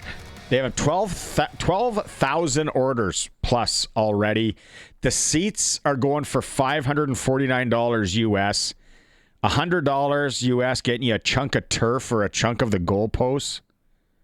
Don't know how much the urinal troughs are, but there you go. We have Eric Francis on. I'm going to ask him about. They'll do this next year for the Saddle Dome for sure. Will they not? I'll have to ask Eric. What's your Clutch Performer? Before we get to my second one, do you have one? Put you on the spot. Yes. Okay. Voice of the Bucks. Retired this year. 37 years on the call. It's a lot of years. Yeah, and I had a snippet of his final call here, but at one point in it, he goes, "I'm coming home, honey." He's like, his wife hasn't had a husband for the last, I think he said 60 years he's been in the business. So, where's that audio? Laugh out loud 4 or 5 times a broadcast. Nesbitt Deckeroff's going to have a husband for weekends. Yeah. She hadn't had that luxury for a long time. Honey, I'm coming home. 60 years, 6 months, and 13 days, and it'll be day 14 tomorrow when I get home. Okay? I love you. Go Bucks, and thank you very much, fans. We have been through a lot. Good things, bad things, 2 Super Bowls, division championships, and Dave, you're the best, my friend. Oh, you too. Take over from here. I appreciate everything you've done for me to help me out. Bucks win, Bucks win, Bucks win. So That'd be emotional. Oh, yeah. I've been around guys and they do their last call or their sign-offs on TVs or radios or whatever. That's emotional. That's a good... That guy definitely had a bottle of Polo in his day. His Polo is good. Okay, my last one here. We all know good Sasky boy. We've talked to him a few times on the Monday Nooner podcast. Extremely nice guy. Loves to joke. Loves to have fun. He's been in a couple of battles. He's in another one right now. Leukemia, Kelly Chase. Porcupine Plain style. Shout out. The St. Louis Blues had their True Blue Awards the other night, and Kelly got it. And if you didn't catch this, Garth Brooks was there. And if you're watching the stream, you'll see it. If you're on the radio, you'll hear it. Garth Brooks talking about Sasky beauty, Kelly Chase. The one thing I wanted you to talk about, most people in this room know Kelly Chase, first of all, as the player or the competitor. You know him first as a friend. What would you want people in this room to know about Kelly Chase as a friend? Oh, I mean, he's a love bug. I know you guys know him the other way. He's a love bug, and what I've found is, if you know him now, I'm thinking that this guy is probably the strongest guy in this room from the neck up. Has probably always been that way. You know? But I think what I love about him is he gets the big picture. We can all be in our prime, in our youth and everything, but the truth is, it's how hard we loved when this game's over. And this guy's going to be the leading scorer on that team.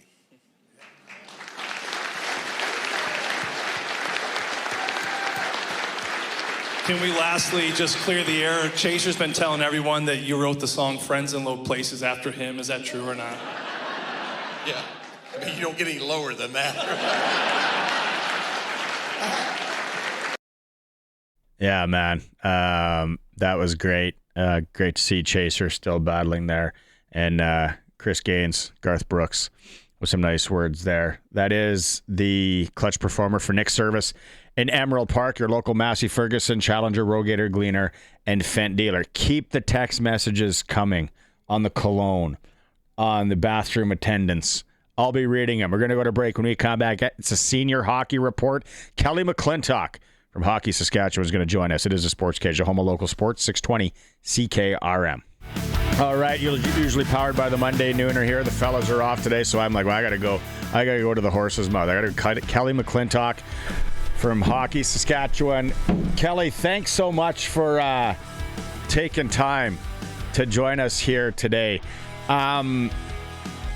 Provincials, where are we at? First off, let's go numbers-wise. This year compared to last year.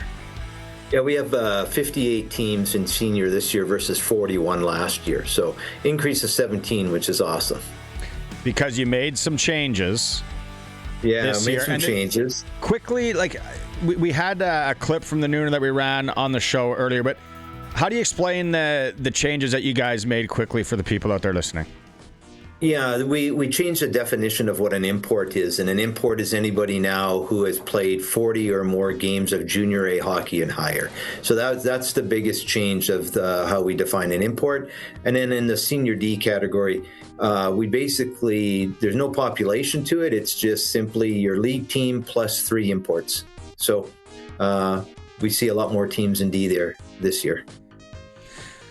Okay, the other thing, too, and we had our show the other night and our senior reveal show. Thank you for doing that as well. If we pull up the D bracket, there are some teams in D that haven't been there ever. Is that true? Well, I think there's some that certainly in my 32 years haven't been there. So you can see places like Blaine Lake, Meota, Hague hasn't been in for a long time, or Kelvington, Ituna, Allen, even Grayson, which is a bunch of guys put together a team out of Grayson.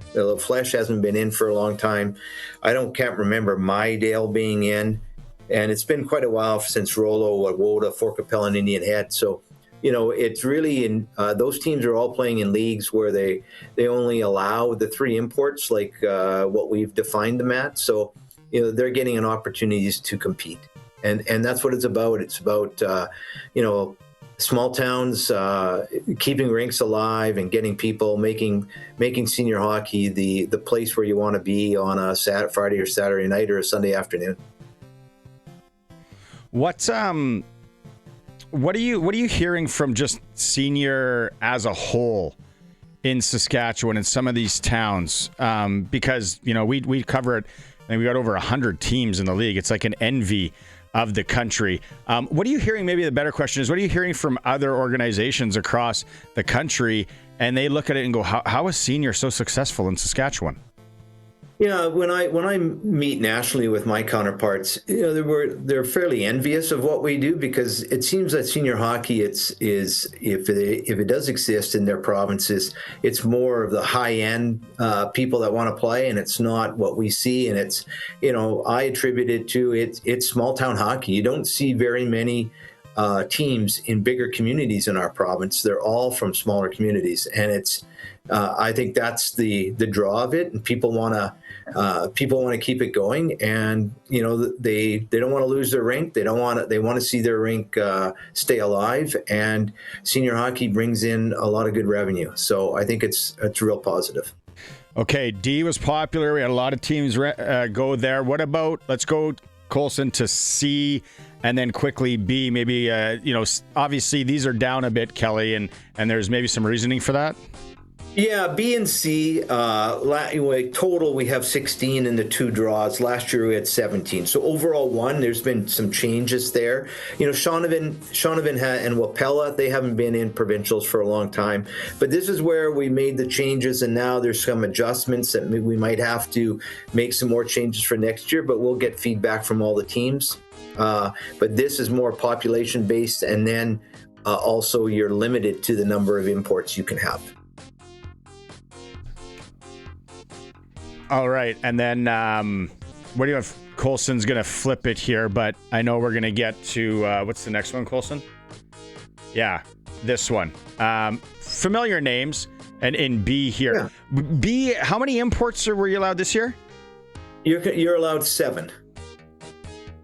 Okay, so then we have some familiar teams there in and around the Regina area, Oxbow, Southey, Rocanville too, Balcarres, up in Balcarres, Kenora, Leroy, and then A was big, Kelly. This is kind of your big one, and then as we talked about it, this is kind of your perfect bracket.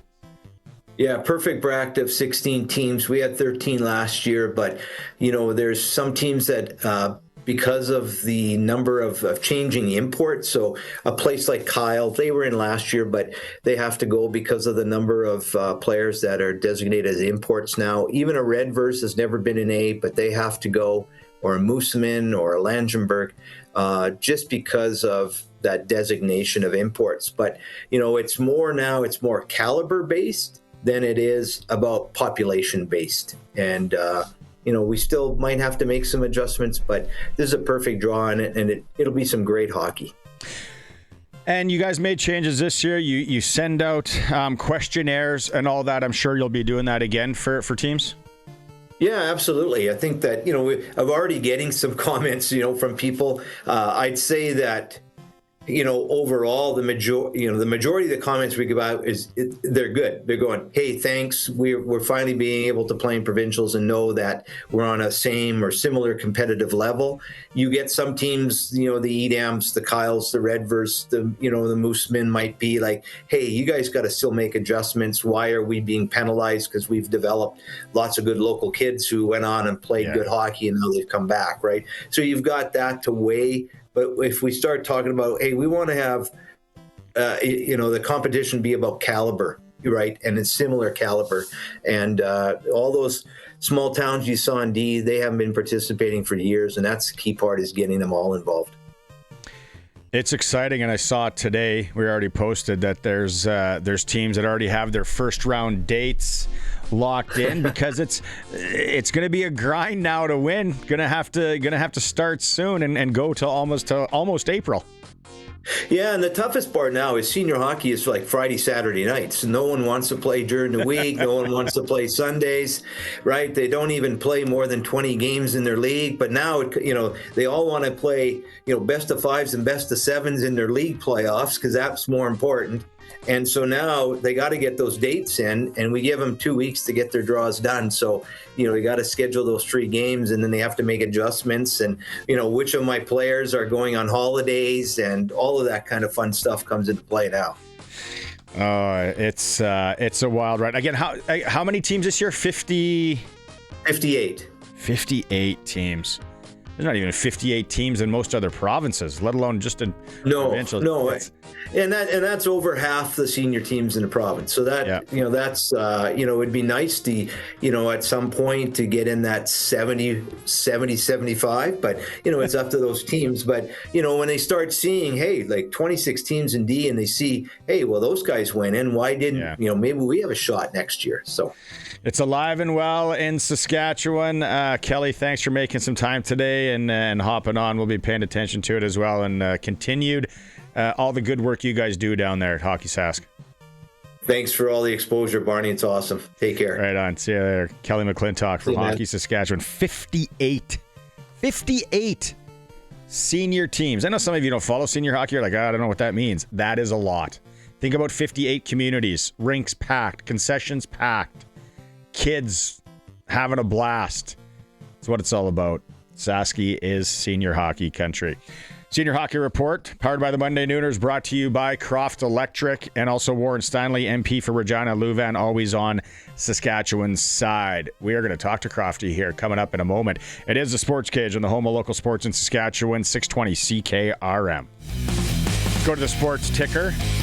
We're getting up across the hour here. It is for Extreme Hockey and Sport, home of the price match guarantee. Hockey in Regina tonight. The Pats hosting the Swift Current Broncos, 7 p.m. at the Brandt Center. You can hear it right here on 620 CKRM starting at 6:30. Brandon Wheat Kings are in Saskatoon. Moose Jaw continues their U.S. swing in Everett. SJHL, Kindersley Clippers travel to Nipawin. Melfort is home to the LaRange Ice Wolves. Prairie Junior Hockey League, Pilot Butte is up in Saskatoon to take on the Quakers. Also in Regina at the Sixer, Regina Pat Canadians hosting the Saskatoon Contacts tonight, 7:30. Liam Pugh and Maddox Schultz are in lineup for the Pats tonight, so Pat C's not with their two studs there. U18 AAA girls, Regina Rebels are at the Swift Current Wildcats, 8 p.m. puck drop there. One Canadian team in action in the NHL, Ottawa at the New York Rangers. For Extreme Hockey and Sport, like I said, home of the price match guarantee. They're now open in Moose Jaw, Temple Garden Center, also doing the price match guarantee. If you're into shopping local, they support local. It is Extreme Hockey and Sport. Let's go out and talk to our friend Dan Crofty from Croft Electric. Crofty, I got to ask you, back in the day, what was your cologne? What was your go-to cologne? Well, yeah, I've been listening, and I remember as a kid stealing some Stetson from my dad back in the day. But I kind of a big Hugo Boss guy, and like the Hugo colognes. Back in the day, I could see you running some Stetson for sure. Croft Electric, what you guys do out there, and obviously when it comes to electric in and around Regina area for many, many, many years. But also you got something new that you're getting out there as well to people. Yeah, for sure. So yeah, we're 28 years in continued service in Regina area. So we're rolling out for 2026 what we're calling preferred customer program and a loyalty bonus program for all of our long-standing customers and for our loyal customers. So the preferred program is something kind of new. We're going to roll out where we come out and do a 24-point inspection, some thermal imaging of your panel and different things throughout your home or business. And make sure everything's good. Make sure everything's safe. Make sure everything's up to code, and help people get ahead of some of these problems.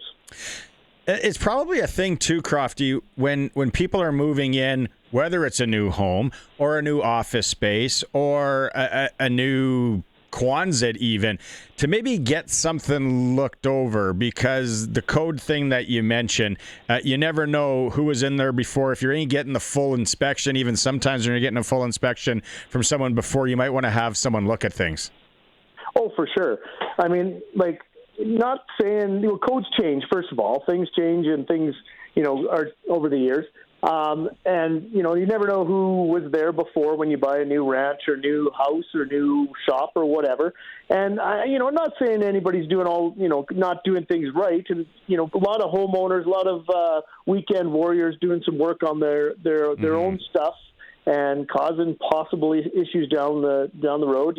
We've all heard the joke, anybody can be an electrician, just white to white, black to black, red to red. Well, it's not quite that simple all the time. Definitely not. I tried to put in a ceiling fan once with my wife. She's way more inclined to do stuff like that than I am, and that was a little bit dicey. What's the best way for people to get in touch with you? I know you're all over the socials as well. Yeah, for sure.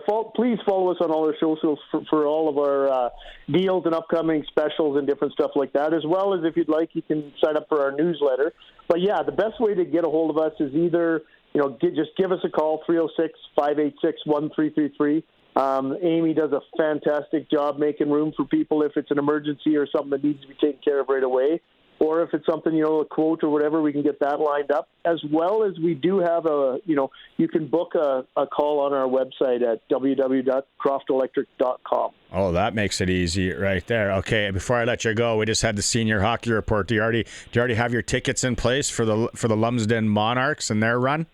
I don't quite have them in hand yet, but as a Monarch alumni, I like to sneak in there once in a while and support the boys. That's right. They got Davidson in the first round. That'll be a good. Maybe we'll get the Stetson on together and go watch some of that. There we go. I like it. Right on, Crofty. Thanks so much. I'll talk to you again. Sounds good. Thank you. Right Bye-bye. on. Dan Croft from Croft Electric. Anything you need electrical, you find them. And, follow them on the socials. Croft Electric. We're almost up against the clock. Eric Francis in hour 3. Guaranteed Eric's going to have some comments on washroom attendance back in the day.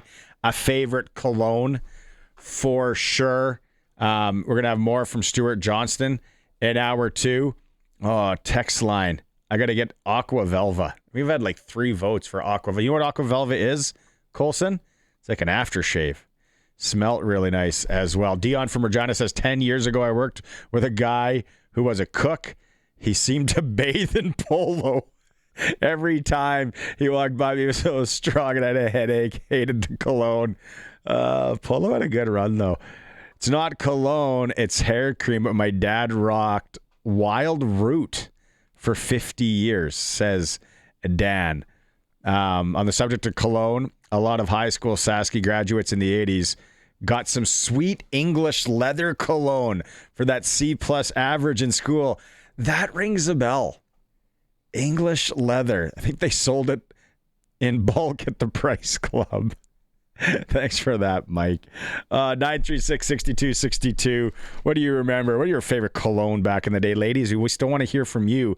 Like Audrey, Georgetta, Pat also. We want to hear. And send it in, 936-6262.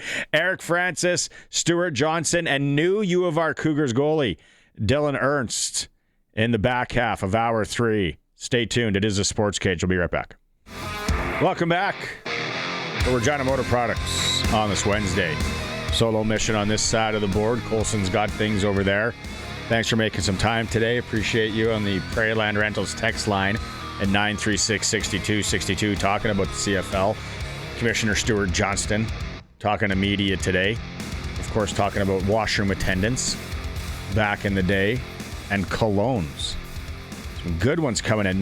We haven't had any people siding with Dave Thomas's favorite one in colors.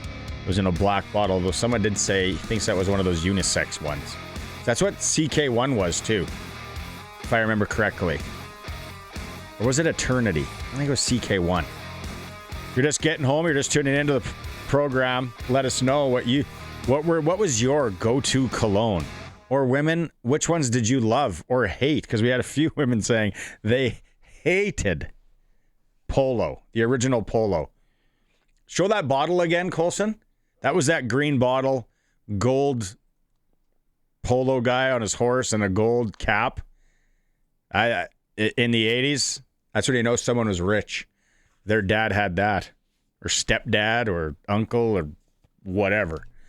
You rolled on that Polo when it came out. Still more to get to this hour. Eric Francis is going to we got about 3 minutes till Eric Francis, NHL Insider. Then we're going to hear more from Stewart Johnston at the end of the program, hopefully. Regina Cougars' new goaltender, Dylan Ernst. We still got Sprinkle of the day and Dante DeCaria from the Regina Pats as they get set to take on the Swift Current Broncos. So a lot to get to. Don't forget, it's Customer Appreciation Day at Taco Time. The North location, the Prince of Wales, and the Harbor Landing. If you're hungry, you're driving home, don't want to cook, maybe a little taco time tonight. It's a $3.99 classic burrito on sale today. $1 from every combo is going to the Children's Hospital, only at the North Taco Time, Prince of Wales, and Harbor Landing. Taco Time hot sauce. Top 5 things I eat for sure. Perry Ellis. I remember Perry Ellis.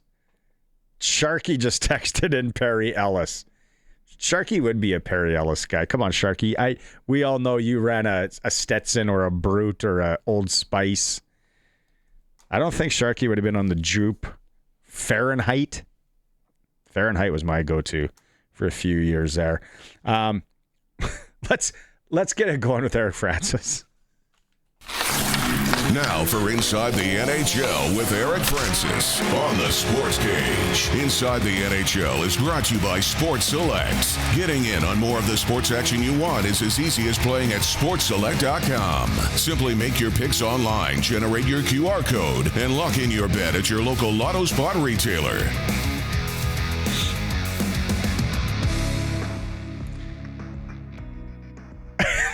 What was I haven't heard Drakkar Noir once. Because I don't think it was that popular. No, but that you don't want the pot. I did the polo. I did the polo and Drakkar Noir. Those are probably two of my big ones. Perry Ellis was in there too. But and look, I'm not saying any of them were good, but at the time, like my kid, he's 15. He just got, well, he's still in the middle of it. He's in that cologne phase. Like, I know there's a lot of people listening, you got, like, man, the amount of money he wants to spend on fragrances is insane. And the cloud that comes down the stairs with him in the morning, whatever he's wearing, it's like, dude, go have another shower and tone it down. That's why we need to go on a golf trip with the boys, because we have here's the story. I told Dustin Nielson this in hour 1. Because his boy is, he's a little bit younger, but he's getting into it. Last year on the hockey team, boy of a friend's boy on our team from the east side of Regina, he was a year older. He had this little cologne cartel going, buying and selling cologne. So my boy picks up the operation on the north end. He's got the North Cartel. So now I go into his basement. Sometimes there's 4 bottles, sometimes there's 8. Guys, kids, especially around the Christmas season, kids get cologne. They don't like it. He looks up what it's worth. He goes in, lowballs them. Then he turns and spins it for profit. I can't blame him. Dude, I love it. My son did the same thing. He must have had the Western operation. And one day I get a notification every time there's an order on, someone orders something on Amazon. And I see like 20 vials. I'm like, vials? What is someone? Anyway, he's getting the little vials and he pieces them off. So people for $5 a fragrance, and he had them all, and he brought them to school, and he sold every single one that first day. I'm like, this is my little entrepreneur buddy. I love it. So that's so funny. Yeah, it's And then one of his buddies stole the idea, and I don't think they talk to this day. So he cut into his action. Not good. What was your move to bypass the bathroom attendant? Because when you didn't have any change and you're like, oh, I got to wash my hands, but I got to get beyond this guy. Like, we were all Walter Payton at some point in our lives in a bathroom, trying to spin out of that guy's way. Were we not? Oh, it would be prohibitive for you to go to the bathroom at times, because you're like, oh, that guy's in there. He's in there. And I'm not dealing with it. So sometimes the move we had would be like 3 guys going at the same time. One guy start talking to him, and the other guy's kind of clean and dash. And then the one guy would pay for kind of just himself, but the other 2 guys kind of got off scot-free. So not the Walter Payton, but more of like an O-line approach. The guy at Cowboys, because I'm a Saskatoon guy, so I can go through the Long Branch and the Pat and the Sutherland, and even Riley's back in Outlaws, all those champs. The guy that would have run the operation at Cowboys in Calgary, he would have been bringing in 6 figures that the government didn't know about. Dude, that guy retired many, many years ago, living high on the hog, and he made a living out of shaming people into paying him money. It was just insane. It's funny. Ask anyone in the world. Have you ever heard anyone who thinks that the washroom attendant is a good idea? It doesn't bring shame and angst and all sorts of other things. Because especially now, I bet these dudes have Venmo in there where you can just tap. Because you'd be like, oh, dude, like the easy one now. Dude, I don't have cash. I don't have cash. Nobody has cash. Well, guess what? He's like, no problem, sir. Tap any one of these 4 buttons, $5, $10, $15, $20. And you're like, damn it. The last time I came into a counter about 3 years ago in Nashville, they still have guys running them in Nashville. And I was it in, I think it was in Tootsie's. Yeah. But the thing that I appreciated, Buddy had a few tins, got a little lip pillow, chewing tobacco. I thought that now we're talking. I said I haven't had one of these in a while. I got no doubt that if you really, really wanted to dig deep and find a whole bunch of stuff, that guy could probably find you pretty much anything you wanted, right? If you think about it, you need a hookup for anything. And I bet you he makes one phone call and you're taken care of. I bet you didn't think you're going to be talking about bathroom attendants in Cologne today when you woke up. I never know what we're going to talk about, and that's why it's just my favorite hit every week, man. Like, I leave these chats giggling, going straight to my wife. You wouldn't believe what we talked about today. And even she'll laugh sometimes at some of those dumb things that we talk about, some of the funny lines. So, yeah. I love it. What do you got next? Are we going to talk hockey this week or no? Okay. I don't care if we do. I watched most of the game last night, and, a tough one, again, but we don't want to be mushy middle, as you call it. We want to be below. But then I see Rasmus Andersson getting in a fight, see him blocking shots, everything that goes along with playing pro hockey at a high level. That's scary, though. Like, do they move him before the weekend here? Like, how many hours? Are we down to hours on when they're going to move him? Yeah, I do think so. I just put a column out saying the time is right. Time is right to trade him. Look, like if that was his last game, and I'm not going to definitively say it was his last game, but it will be one of his last games. That was a perfect exclamation mark on his 10 years in Calgary. Like, you think about Rasmus Andersson, and this organization's not done a great job of drafting and developing over the years, and it's part of the reason why for 20, 30 years it's been a mushy middle team. He is exactly what you hope for every time you step up and draft a player in the NHL. Took a couple years, he was up and down for a couple years, and he evolves into a second-round draft pick that you've got for 10 years, is your number one defenseman. Like, you can't ask for anything more. So now they're going to trade him and hope for the exact same thing once again. Like, just like the Flames traded Joe Nieuwendyk and got Jerome McGinley. Rasmus Andersson was acquired because the Flames traded away Sven Berchi, who was a first-round bust. Translated it into Andersson. Now Andersson's going to turn it into a first-round draft pick plus. So, yeah, the time is right. And every time he's throwing a right on Boone Jenner, you're like, what in the hell is he doing?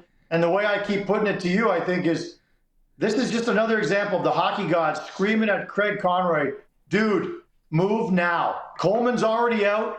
Don't risk injury to Rasmus Andersson. Wouldn't surprise me if he doesn't play tomorrow in Chicago.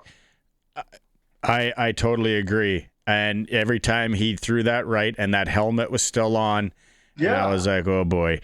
What about Frost? Is he going to get moved?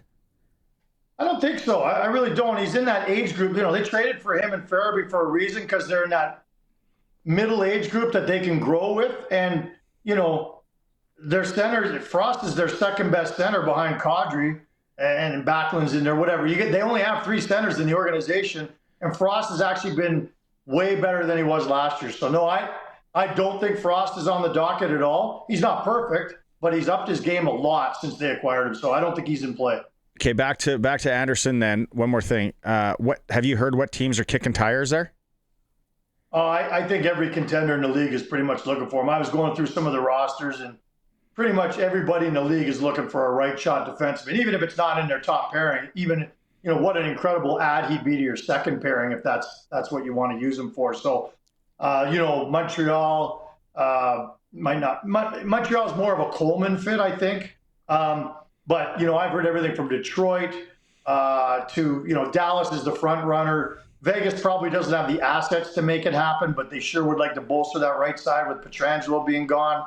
So the list goes on, and I have no doubt that there are 8 or 9 teams that are putting serious offers on the table for the Flames if they haven't already. Better to get picks or younger players coming back from the Flames? I say players, and I think that's where this organization's at, because they want to, this building opening in a year and a half. They want players who are already establishing themselves in pro hockey, whether that be in the minors or in the NHL. I do think that the ask for Anderson is a first rounder, as a baseline, but the second player they want in the deal is someone who's already in the league, preferably 21, 22 years of age. Those are the ones they covet more than I think the late first round picks, because late first rounders, I mean, how many of them actually end up in the NHL, right? You want someone who's already making headway towards an NHL career. I know you talk to a lot of guys around the league. You are the NHL insider. What other teams, what other names out there, like an Anderson from some teams, that guys that are going to get moved that maybe we don't know about or we don't talk enough about? Man, I focus so much on the Flames right now. I haven't really looked around at those lists. Nick Kiprios has a list and he puts it out, and all those guys. I honestly haven't really paid too much attention to it, but because I know the Flames situation inside out. Obviously, Mangiapane in Edmonton's another guy who they're trying to work something out with another team. But no, I'll have a better answer for you on Friday. I'll do a little more digging into that. Because, like, you look, and when I was talking to Dusty, right, where the Oilers and that Pacific, teams, they're tied with the Golden Knights, 48 points, and then Seattle's right there with 47, and then you got San Jose with 47 on Los Angeles, and then the Central. Like, the Central is an absolute, bloodbath out of there. Colorado, Dallas, Minnesota going to play each other. A guy would like to see it obviously change. What, change the divisions? Or how the playoffs are going to go down. Well, I mean, ask anyone in Toronto or how they feel about that, right? Toronto seems that the Flames fan or the Leafs fans have always been a woe is me. Like, how come we have to play against the 2 Florida teams and it's so hard to get out of our division? We're always stuck playing Boston. It's just cyclical, right? I mean, right now that just so happens to be a juggernaut of a division up at the top. Anyway, the top 3.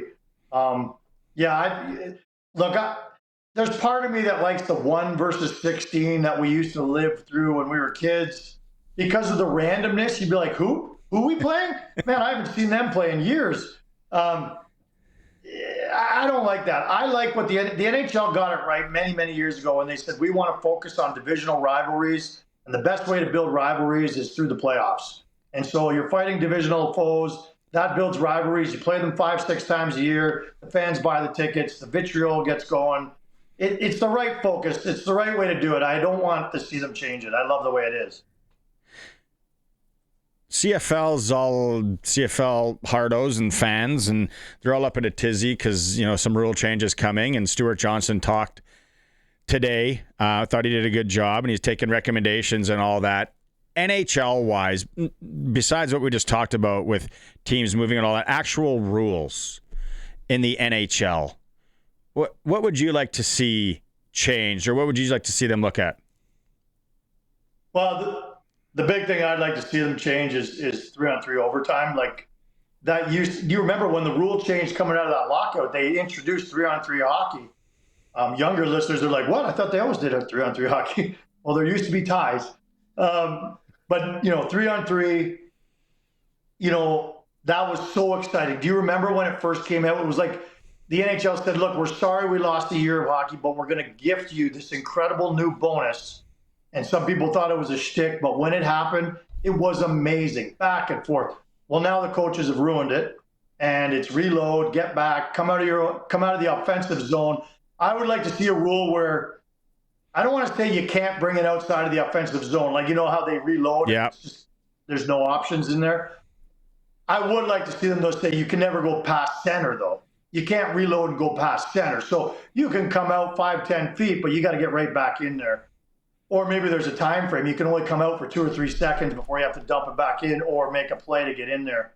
That's where I'd like to see it get cleaned up. That's the one that comes to mind with me the most. I was talking about this yesterday on the show, and it was more because we were talking about football and the CFL, and I'm just like, in 2026, where we're at, even like last year, 2025, whatever, let's use all the technology that's available. Like everything is so easy nowadays for us. Like when you think about how you and I are talking to each other over, Wi-Fi or whatever, if you go back in time to when we were putting on Drakkar Noir and Jupe and Fahrenheit Cologne and would say, hey, in 20 years, this is how you're going to be able to communicate. You would say, get out of here. Like, what planet are you from? But I think with technology, it still baffles me that there isn't some way, and I don't know if it's a chip. I don't know if you want to call it a chip. Some way, somehow to find out if the puck is in the net. We have people living in space. They're eating and going to the bathroom there every day. But we can't figure that out. Isn't it baffling?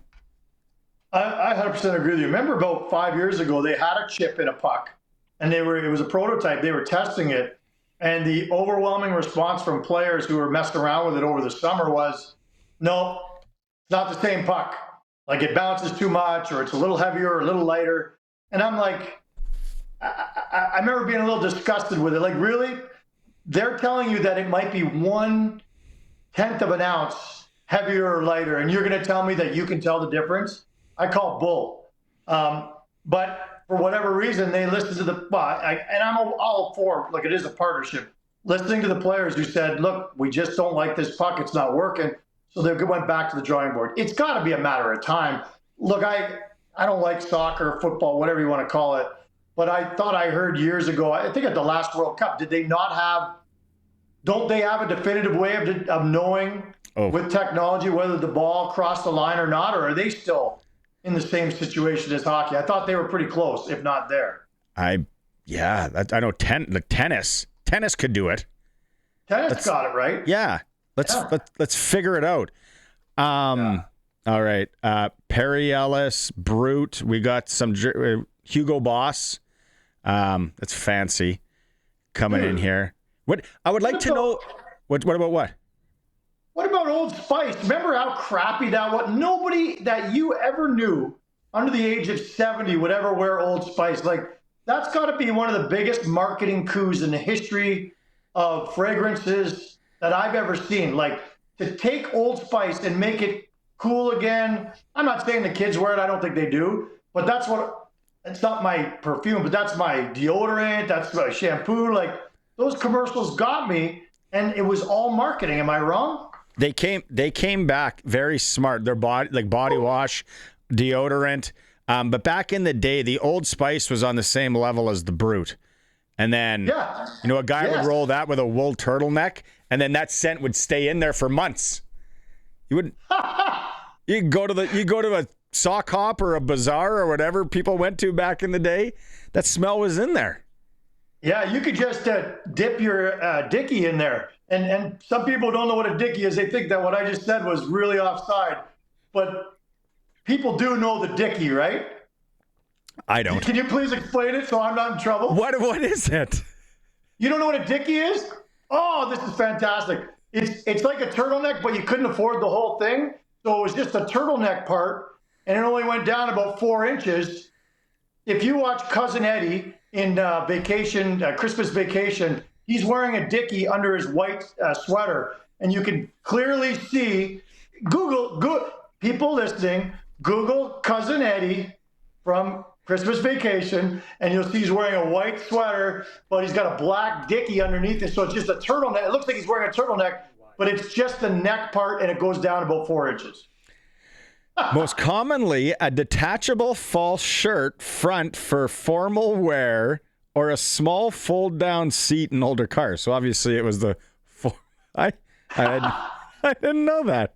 Look at this. Yeah, it was. Look, I can't say I was ever big into the dickie, but it sure is fun to talk about. We're so immature.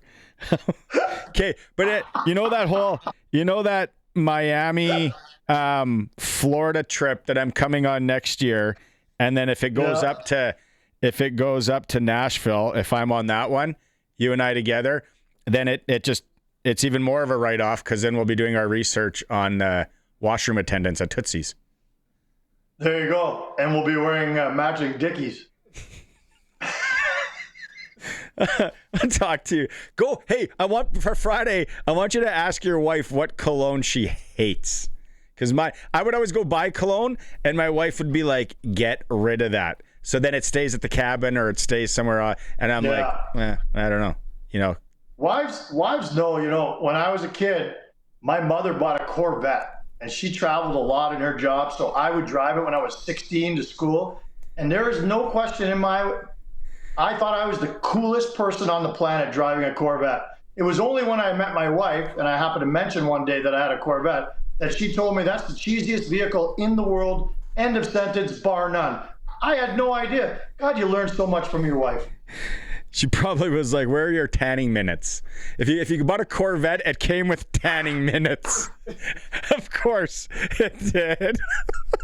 Hands up for all those people who have tanning minutes somewhere with a company that went out of business. I think I bought a 10,000 minute package with Fabutan or someone. Those are gone, and I'll never get them back, and I lose sleep over it. I drove a Fiero once in high school. My sister's boyfriend. See, that's in the same category. I thought that was cool. It was a fastback. It was the fastback too. That's a nice car. Man. Okay. Wear a turtleneck with that and some jupe, you're kicking it. We got to get SportsCage turtlenecks. SportsCage Dickies. With the logo? Yeah. Oh my God, please. Would you wear one on Sportsnet if we got one? Man, that'd be a good, maybe for New Year's Eve. Yeah, that's a good test. I would love to test that. Well, Elliot wears one every once in a while when I've dealt with that gal. She used to outfit me for a while at Sportsnet and Hockey Night in Canada. And boy, I'll tell you, if she would have asked me to wear a turtleneck like she did for him, that would have been the end of that relationship. Okay, I'll come up with something for Friday for us to chuckle on. Okay. See. Good to talk to you. Bye. Smell you later. Smell you.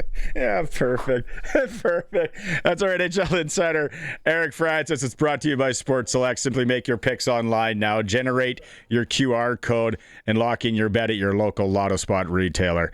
Go old school. Go with Sports Select. Every bet is 100% legal. Must be 18 plus to play and play responsibly. Throw to it?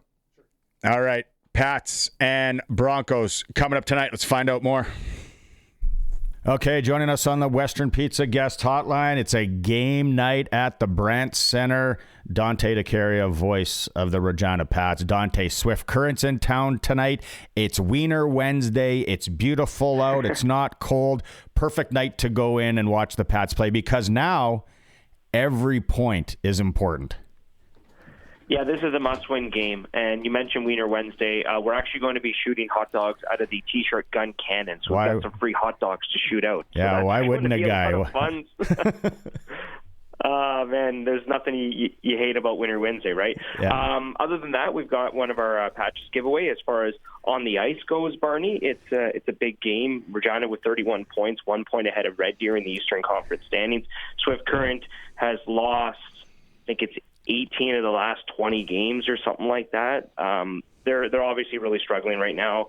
So this is a must-win game. This is a game that you know that Swift Current's going to come out hard and try to, pick up, a win here on the road. So Regina can't take them lightly at all. You've got Maddox Schultz and Liam Pugh back in the lineup today. They'll play on Saturday against Victoria at home as well. And, this game is big because you got Victoria. They're a good team on Saturday. And then you head on a big Alberta road trip where it's 4 games in 5 nights. So no better way to pick up 2 points than tonight. I like that you mentioned that Pugh and Schultz are going to be in the lineup because a lot of people obviously ask that. The Pats are a younger team. So are the Broncos. That's one of these games where it's kind of 2 younger teams. I want to say that are going at it. The Broncos obviously come in here think, well, this is a good chance for us to pick up 2 points. Where now the Pats are like, we got to push for the playoffs, guys, and we're going to see these kids over the next 2 months grow as players as they chase that final playoff spot or one of the final playoff spots. Yeah, and I'm interested to see how things are going to shake up in the month of March, because the Pat C's obviously running away with the Sask AAA League, and they're going for another TELUS Cup this year, given that they're hosting Westerns. So interested to see how Regina and the Pat Canadians kind of juggle using those players, especially at home, because it's much easier to have those players play at home than on the road, given the proximity and being able to go to Pat C's practice and stuff like that. But I think it's a great experience for the younger players on the Pats, but also the two 15-year-olds that you already talked about in Schultz and Pugh. You're starting to really see them grow. You're really starting to see them gain a lot more confidence at this level, because, like, we know what they can do at the U18 level when they're playing against guys their own age. But when you come up to this level and you play against guys that are slightly a little bit older, and in some cases teams that have, like, pro drafted players such as a Prince Albert, for example, who are running away with the Eastern Conference right now as the top team, it becomes a little bit more difficult. And you're really starting to see, like, Liam and Maddox start to feel a lot comfortable, I feel, at this level. I mean, they scored a really big goal to make it 3-0 on Friday against Red Deer. It was Maddox to Liam to the front of the net. I thought he had no room to shoot the puck, and he was somehow able to, throw it short side underneath the goaltender's shoulder. Just so cool to see them just get better as the season goes on. And they still have lots of games under the belt. They can play 34 games with the Pats, and Liam's closing in on 20 games, and Maddox is not even close to 15 games right now. So they've got lots of hockey to play with the Pats. One last thing here, Dante. What about goaltending? Do you know who will get to start tonight? I know there's been some kind of movement on the goaltending when it comes to the Pats. What can people expect in net tonight? Yeah, no. So Marek Schlenker is going to get the start in net tonight. It was really cool to see Taylor Tabashnik, come back in the lineup, former Pat Canadian, a Regina boy. And that was his first start since October 29th. And he did a really good job with 21 saves against the Brandon Wheat Kings on Saturday. So I expect that Brad Harrelf will go back in between both goaltenders. Now, obviously, Marek Schlenker is the starter, but Tabashnik needs some experience because he's probably going to play a little bit more next year. Now that he'll be 19, and then Marek will be 20. And you never know what happens with your 20-year-olds because you're only allowed 3. So Schlenker will get the start in net tonight. Tabashnik could play on Saturday. That's obviously, a TBD, but both goaltenders will, I think, share the load on the Alberta road trip. So good opportunity for both. Yeah. All right, Dante, have a good call. All right, thanks, man. Appreciate it. Wiener Wednesday. Regina Pats tonight against the Swift Current Broncos. 2-for-1 hot dogs up until puck drop. So no need to cook. Go grab a pork missile, watch some hockey, and then they're shooting out hot dogs out of the T-shirt cannon. So I don't know. I've never caught a hot dog out of a T-shirt cannon. It's something to put on the resume. If you're going out there tonight, 7 p.m., tickets available, ReginaPats.com online, and, of course, at the Brandt Center if you want to walk up. It is a Sports Cage. We're on the home of the Regina Pats, 620 CKRM. Welcome back to the Sports Cage. Thanks to everyone who's been playing along and having fun with us on the Prairie Land Rentals text line 936-6262. Hoping to get to a few more of those coming up in moments. But first off, Western Pizza, pickup specials. Why wouldn't a guy or girl tonight grab a little wheel? Maybe the Greek favorites you love, like souvlaki, ribs, and salad. Let's go out on the Western Pizza guest hotline. Joining us, newly, or was new in town, anyway, for the Regina Cougars, Dylan Ernst, goaltender. How's it been? In Regina and going to school now and this sort of stuff compared to the WHL? Yeah, it's definitely a new experience. Haven't been to school in a while. It's definitely has to get some getting used to, but the guys here are amazing. The coaches are amazing. It's been pretty easy, to find my way around with all these guys helping. So it's been fun. I was gonna ask, because I wasn't sure if you were taking classes in Kamloops or what you're doing, but you're kind of going back at it cold here as an older player now. It probably feels, anyone that's been through it, speaking from experience, it feels like you've been out of school for like 10, 15 years, doesn't it? Yes, most definitely. 100%. What's been the biggest adjustment? Is it finding your way around? Is it, taking notes or however they do it nowadays for kids, or getting up on the book study stuff? I'm definitely taking notes. There's just so much information you just got to stay on top of. And, you miss one class and you're that far behind. So definitely taking notes. obvious question: why the move? Coming from the Western Hockey League as a 20, you're in Kamloops, and then to the Cougars. I'm sure you had other options to go. Why the move and to pick up U Sport Hockey here in December or halfway through the year? Yeah, so first, obviously, with that NCAA portal opening up, that was my number one choice. But unfortunately, I guess it landed me here. But my eligibility didn't work out, and as bad as I thought it was going to be, it ended up being great. I love it here in Regina. The guys are amazing, and I just find it's a great opportunity to improve my game. And also, it's talked about, and I think over the last year, since the NCAA talk has become so big, the WHL scholarship program for guys like yourself that have played in the league, for a number of years, that's actually, it's sweet for you. It's also sweet for mom and dad, right? Having that schooling paid for. Yeah, definitely. It's obviously a huge thing that the Western Hockey League does. And, I can't see how a lot of, these players could do without it. Schooling's expensive and, it's as important as anything. So it's definitely huge. When you, when you signed in Kamloops, or when you went, and I think it looks like you played your first game in 1920, and obviously we had the whole COVID thing there and that being all weird. But when you go back there and, they talk to you about the WHL scholarship program and, this and that and the other, deep down, did you think, well, I'm going to take advantage of that someday? Or were you kind of that naive kid maybe saying, whatever, I just want to get into the dub? Yeah, obviously, I think that was my mind at the time, but you learn pretty quickly from being around the guys that schooling is very important. And, hockey always comes to an end. Even if you do make it, it always comes to an end. And it's just great to have, like a business degree or whatever you want to do, on the back. So it's awesome.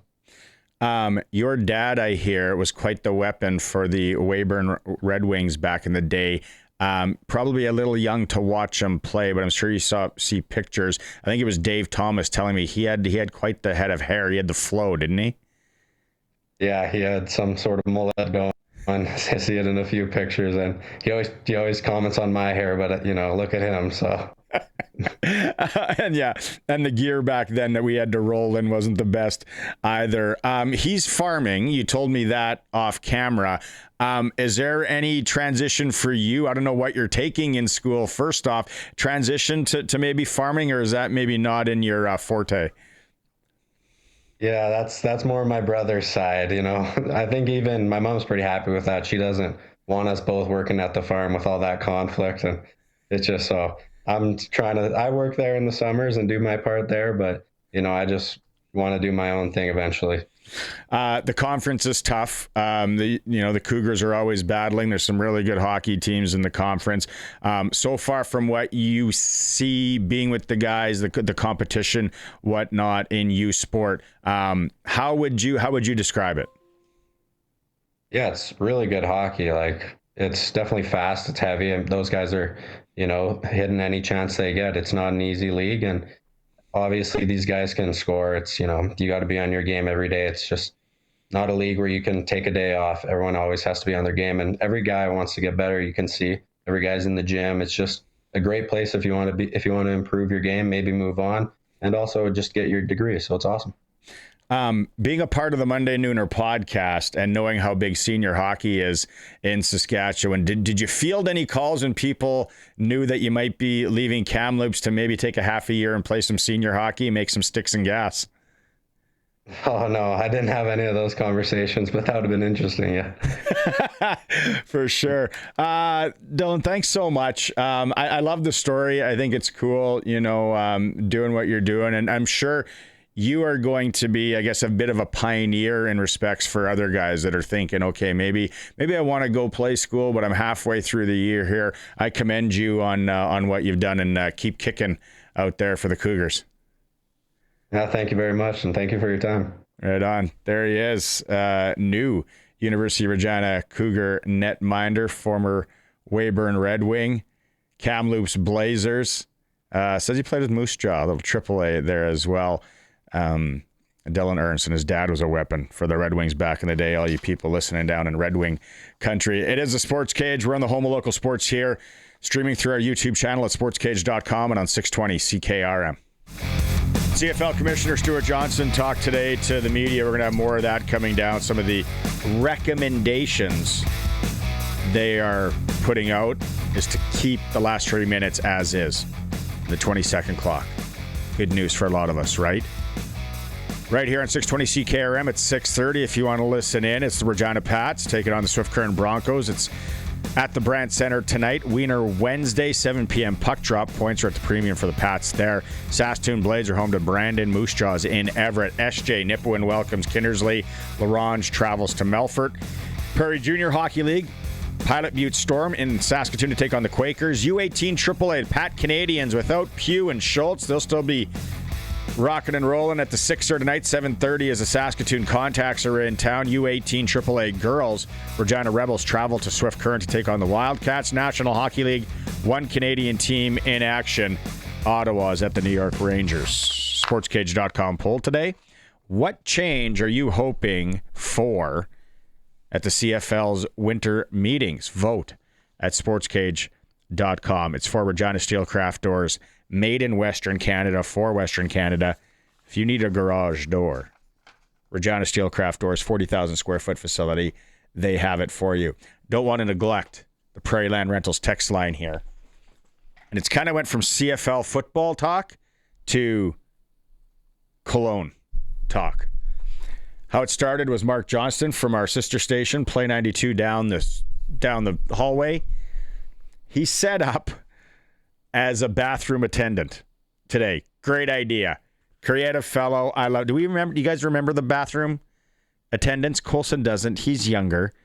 Remember going to the bar and you have to try and navigate around them and it was tough and all that. And I was like, then I started going into colognes because they always had the cologne there. They had some gum, maybe some mints, and the cologne. There was a bottle of Jupe, Fahrenheit, yes, Dracar Noir. What are the other ones? What's the Aqua Diagilo or whatever? Guys, are so many people texted in that. Gloria Evans, CKRM morning team. She's in capitals. Brute was our dad. Brute was popular. Perry Ellis has had a few. Here's one, Colson, and with a question mark. So I don't know if they're asking a question. Was this a real thing? Because it was in a country song. What country song was it in? High Karate. Can you look up, was High Karate a cologne? A legit cologne? Colson? A classic budget-friendly men's cologne and aftershave from the 60s and 80s. the budget-friendly thing makes a guy laugh. From the 60s to 80s? Yeah. The advertising was tongue-in-cheek that the scent was so irresistible to women, men needed self-defense training. Oh, yeah. Dave Thomas said Colors. It was in a black bottle, was his favorite one. Somebody messaged in saying they think that was one of those. When the unisex colognes came out in the early 90s, CK1. Then we found out that you could get the knockoff CK1 from like Buy Right Drugs for a lot cheaper. People are sending in pictures of the Dickie. Eric Francis, I had no idea that's what it was called. A Dickie. The fake turtleneck or fake shirt under a shirt. A number, no name, Dracar Noir. We should have had a running vote. What was the scent of Saskatchewan back in the 90s? The bathroom attendant. 936-6262, Prairie Land Rentals text line. If you want to get in on my personal phone. Is going. Why wasn't anyone else on Jupe? Was I the only one that had Jupe? There's a few Fahrenheits out there. Maybe I was the weird one. I don't know. There's two colognes that I can't wear around my wife that I bought somewhere along the way at a duty-free shop. And she's like, never spray that in our bathroom again. I was like, okay, sorry. And then the Paco one, if I could go back and get that Paco Rabanne, the first one from, it would have been 1996, 97 that I bought from that fellow in the States when I was down there. And it ran out. And then I found out 2 years later, the sticker on the back said, tester. So this guy just ripped it off from somewhere. I bought it. I got a good deal on it. Smelled real good. Real good. Oh, and then polo. Lots of people had polo back in the 80s and 90s. If you had it in the 80s, I'm telling you right now, go back and think. If you had it in the 80s, you were doing all right financially. Or if you know someone that had that polo bottle, you walked by their mom and dad's room, probably had the big oak, bedroom set, big mirror, ceiling fat waterbed maybe. And then they had polo.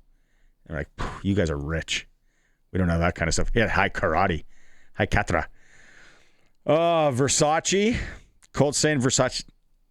I think they still make it. I think they still run a nice cologne, don't they?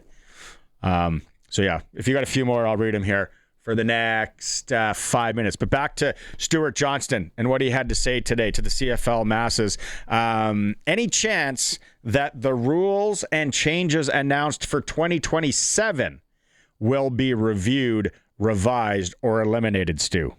The changes announced in September were unanimously approved by the Board of Governors, and as I've said in the past, enthusiastically approved by the board, who are looking to progress our game, modernize our great game, and focus on those elements that keep us the absolutely Canadian, like 3 downs and like our Canadian ratio and players and so forth. So that's our focus moving forward. We always have discussions. As I mentioned, I'm in discussion with a lot of groups in and around the football community, and I look forward to continuing those as well. If you're watching the stream, we have a still of Stu Johnson there in a real nice 3-piece suit. Am I the only one thinking what kind of cologne he's wearing? He's probably Boss bottled. It's a nice smelling gentleman cologne. The other question that I have here that I snipped out from everything, why the Rules Committee wasn't involved prior to the rule changes being announced? Changes that were announced in September, we looked at those as structural changes. And what you saw happen today and these past 3 days are how do you apply them? And it's not just in relation to kind of, how's the 35 seconds clock going to work? How are substitutions going to work? Where are we going to place a ball when it's kicked through the end zone? But it goes well beyond that. It's our entire rule book and our entire game is reviewed. And so I think that was the right process for moving this forward. And we're looking forward to continuing the conversations we have with this group now. The recommendation is that we keep the last 3 minutes. That came out today. 20-second clock that came. 20-second clock the same. We all want that. Why it was decided not to change the timing rules for the final 3 minutes of the game, or the recommendations? There was a lot of consistency in the philosophy of no lead is safe. And that was across the board. And certainly that was our intention coming in as well. So as we thought about opportunities to ensure that philosophy is upheld, we did think of hybrid models or different models just to make sure that could happen, including keeping a 35-second automatic clock consistent. When we came back to it, we decided for the 3 minutes, a very specific and unique 3 minutes in the CFL, keeping what we are doing now, but perhaps adding a layer of urgency onto our officials to blow plays in faster and get more plays in the last 3 minutes. That's where we landed after that discussion. Sharky's in tomorrow, and then we're going to have Farhan Lalji on tomorrow. So we're going to continue all this. If you have questions for Farhan tomorrow, let us know. We're also going to hear some clips from earlier in the week from Coach Mace and Jeremy O'Day as well, and then more from Stu Johnson. We'll keep the talk going there tomorrow. I got to close it off with this.